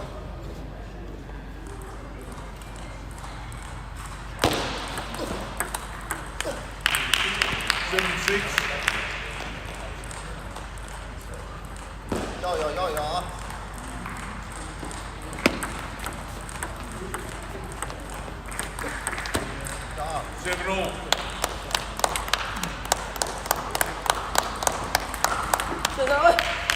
Good tight play from both players there. Richard found opportunity and able to get in.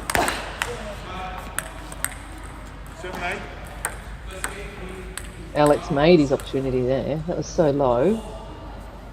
That backhand return. 9-7. There's some success again with that fadeaway shot down the forehand. Timeout called by Richard's bench.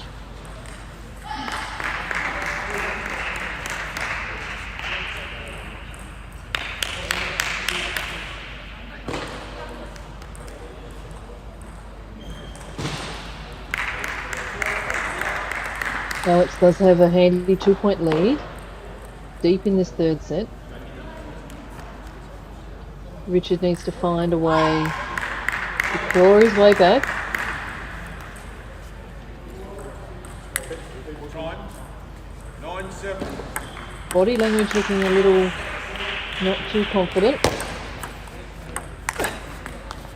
10-7.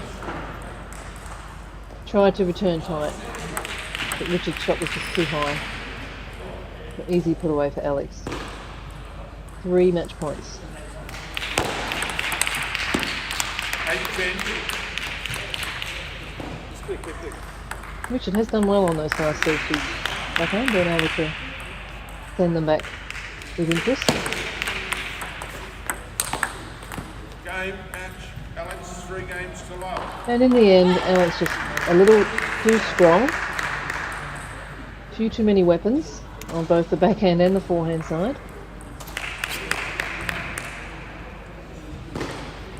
Very creative player as well. You can see in the highlight of that last point. So well done to Alex. He now moves into the final of the under-17 boys at the 2025 TTA Tour event in Sydney. I'm Jenny, and I'll see you next time.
said, okay. You know what I mean? I said, "But you're better table."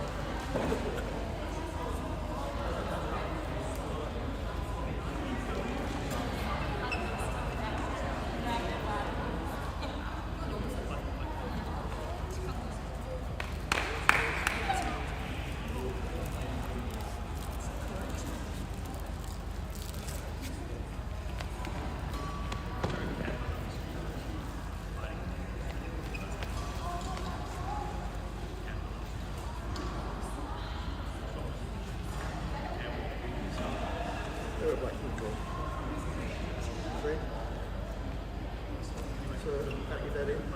Okay, you got 2 minutes, gentlemen. Not going to set up for a minute.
The first game, love all.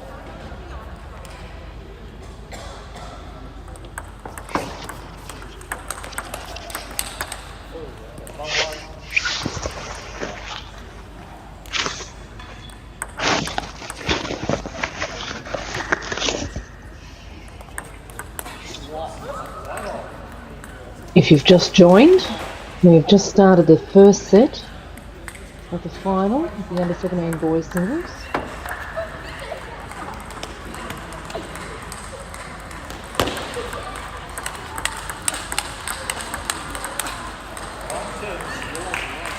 This is the 2025 TTA Tour event Sydney. Coming live streamed to you from Sydney Olympic Park.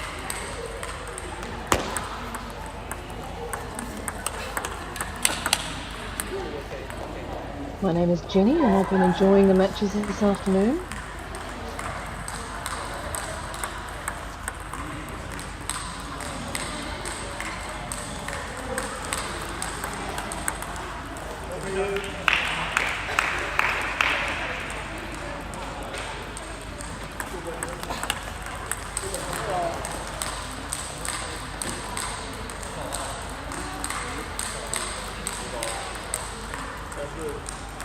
These two players, both from the same club in Victoria, Victorian Districts Table Tennis Association.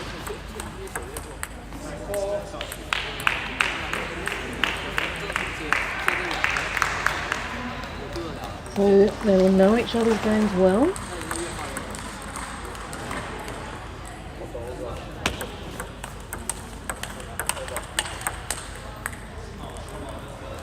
Alex is slightly higher ranked and has quite a lead on their head-to-head matches.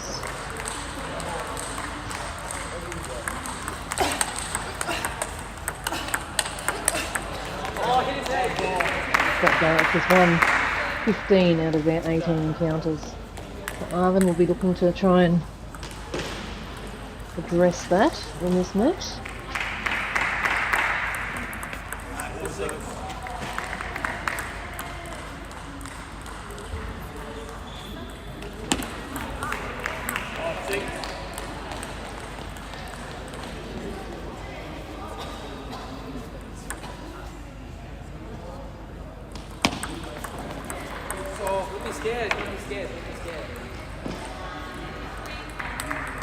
Arvin just making some notes to himself about playing with a bit more confidence. Don't be tentative, he's telling himself.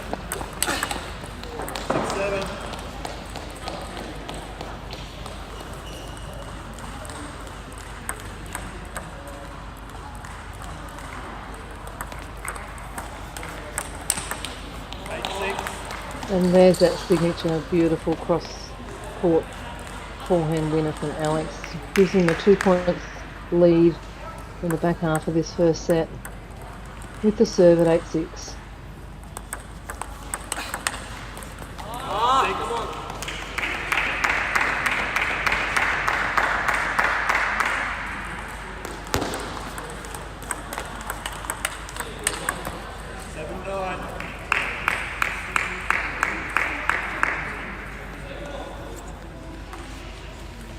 Still a 2 point deficit. Alex getting a little closer to the finish line of the first set.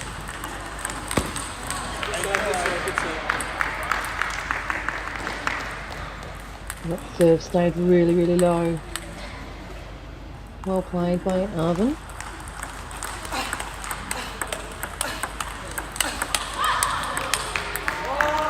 Good rate back on the backhand encounter. Must have been 4 or 5 shots each. Alex comes on it from top and scores himself 2 set points. Having a quick towel break just to reset.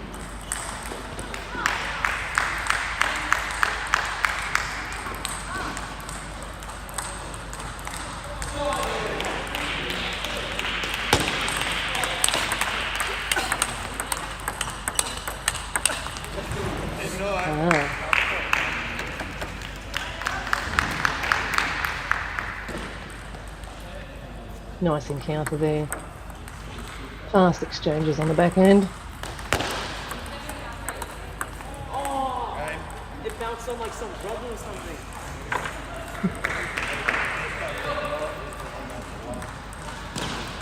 Arvin a little unhappy with perhaps the bounce of the table. It was a half long serve, and which created some indecision, which means his first shot was not high quality, and Alex was then able to put him under pressure on the next shot. Alex does have some strong serves. Obviously worked hard with his serving. Placement is so important.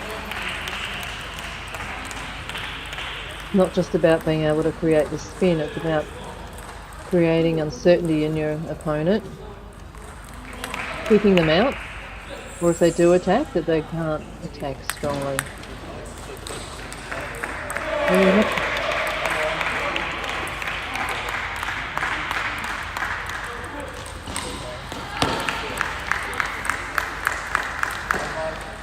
You can't just serve too short either. It's got to be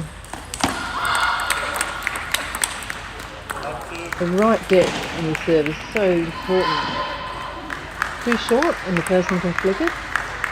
Too long, they can loop it. And find that sweet spot. That's it.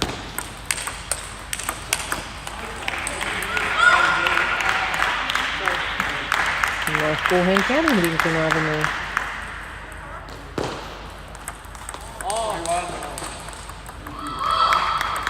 Bolts never help. Again, Arvin is behind by 2 points, as he was in the first set. Alex just staying ahead, just doing enough.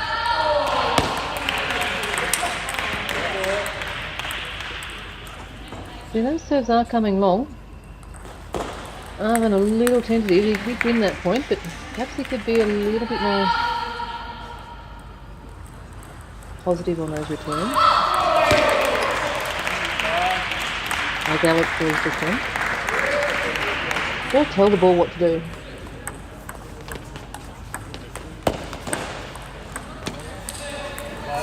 Oh, that was a nice variation. Didn't win the point, but good innovation. Bit of a chop in the middle of the rally there.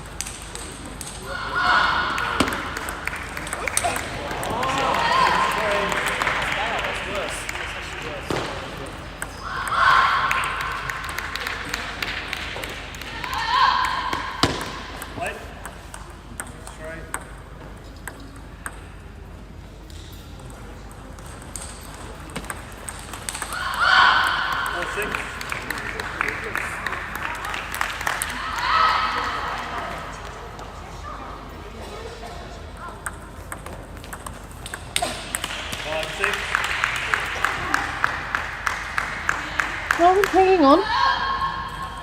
1 point behind. I'm happy if we could get this point to draw it to 6-all. There he goes for the no spin serve.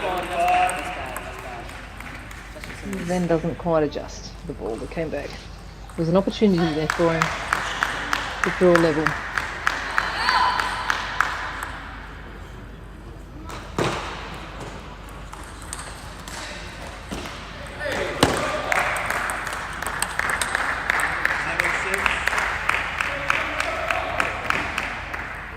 Nice crowding.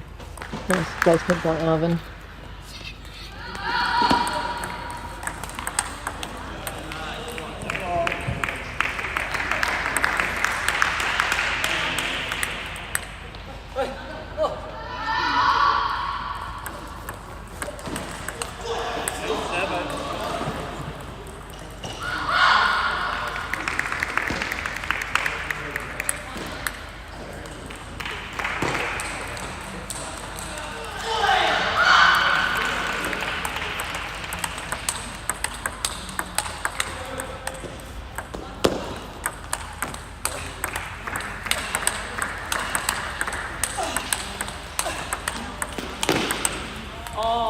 Oh wow. That's the point. What can I do? Of the match. Lamenting, what can you do? Threw everything at Alex there and a beautiful point.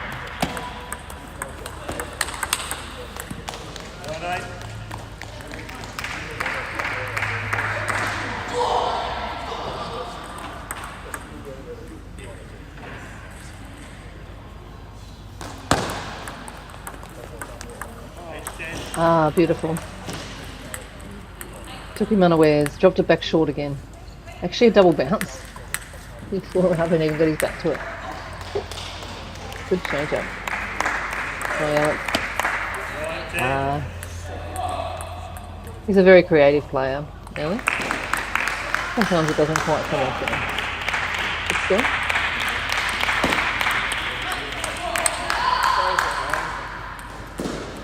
And that's his bread and butter really. Looks for that return with his backhand, spins it up, really sets the rally up for him nicely. That's what he's doing in most of the points. And his second backhand strong too. Strong quality contact. Drawing the error from Arvin.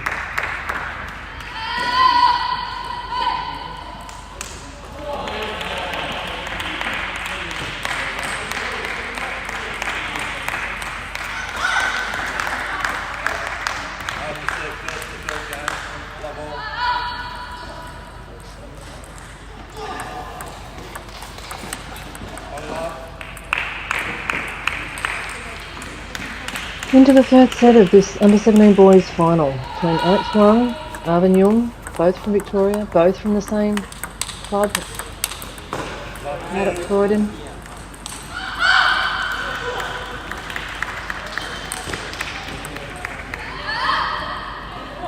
Alex has been on top just a little bit.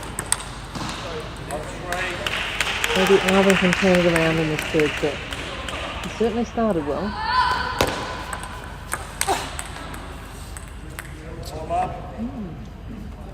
That was interesting. Arvin threw it up quite high. Asked the question of Alex. Alex swung just a little bit big.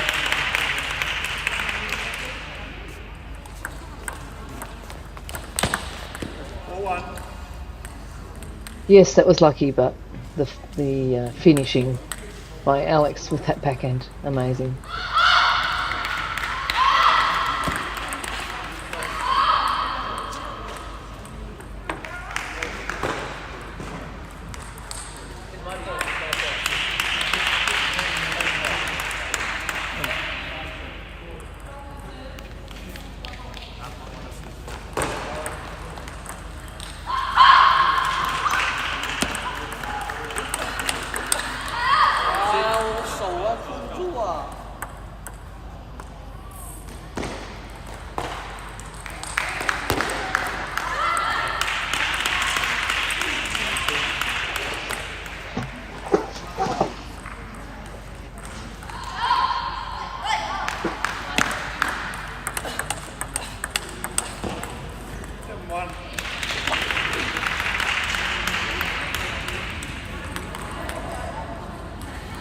Melbourne getting a few more balls on the table, asking Alex the question, can he get 3, 4 of those attacking shots in a row?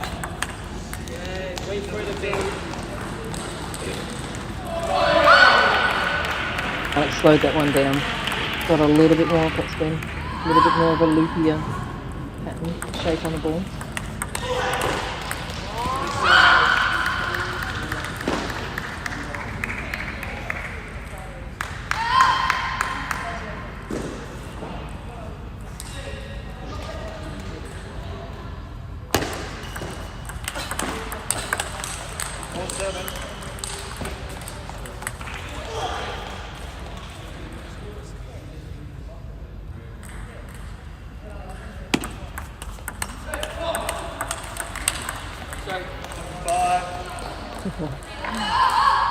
Lucky shot from Alex, must have just caught the edge there.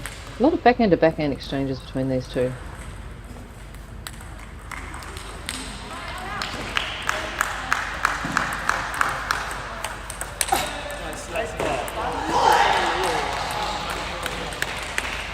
Alex tries to pivot.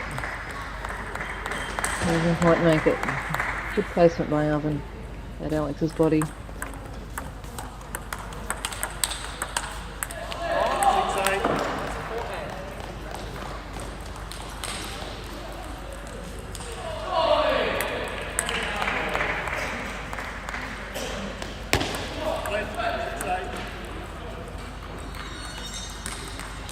Quite a good little foot stamp Alex has got with his serve.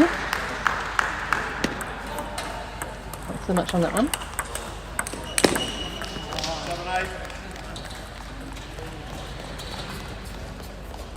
When Alex has the space and the ball's in front of him and he gets a good swing at it,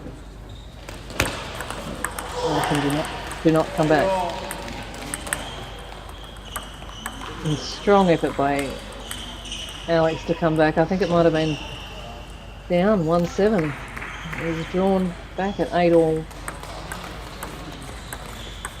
Nice returns, keeping it tight. Very good short play. Marvin just pops it just that slightly bit too high, and Alex is able to kind of punish with his backhand. Nice idea. Tried to go for the pivot forehand winner.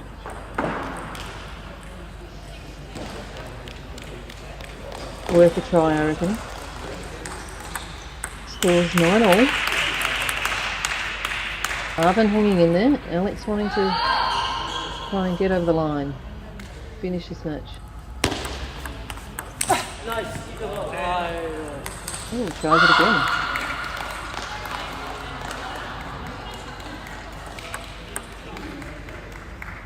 Maybe he'll go back to his backhand for this one.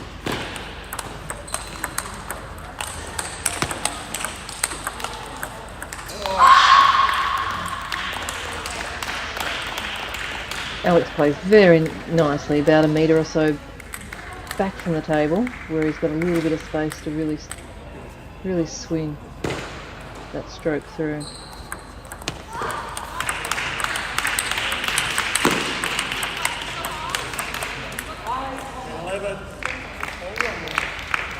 Played by Alvin there, using his backhand punch to change directions.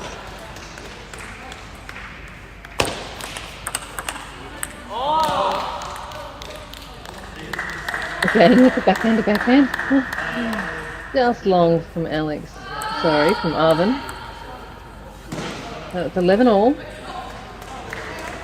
One serve each once it's deuce.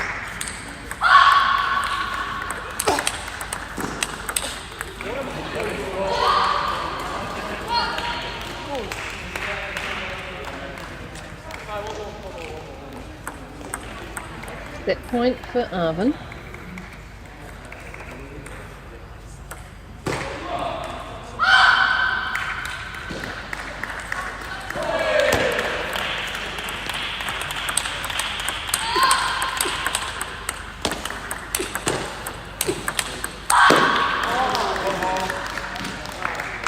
They seem to play their best points right at the end, don't they?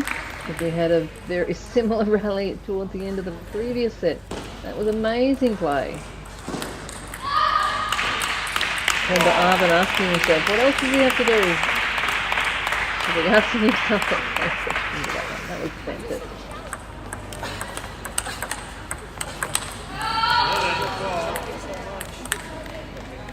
Clever play by Alex there. Slower one down the line and slightly faster one into the body of Arvin during the error. Match point, championship point.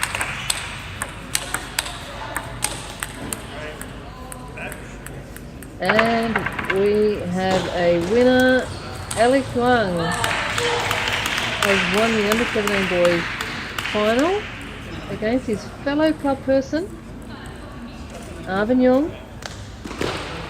That was a tight set, that fourth set.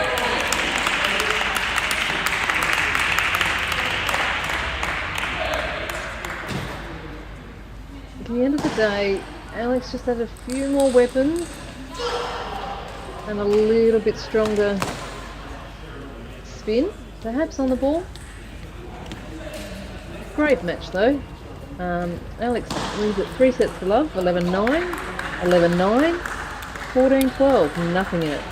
Congratulations, Alex, on winning the 2025 TTA Tour event, Sydney Under 17 Boys Singles. Fantastic. I've had a great time, hope you've enjoyed. Whether that's coaching, umpiring or helping out with events, there's a spot for everybody in table tennis. Ping pong play is about more than just a sport. It's about teamwork, leadership and making table tennis a fun, inclusive experience for all students. We'd love to see your school get involved. Whether you're looking for a fun PE activity, a lunchtime social sport or a leadership opportunity for students, Ping Pong Play has something for everybody. So bounce into table tennis today.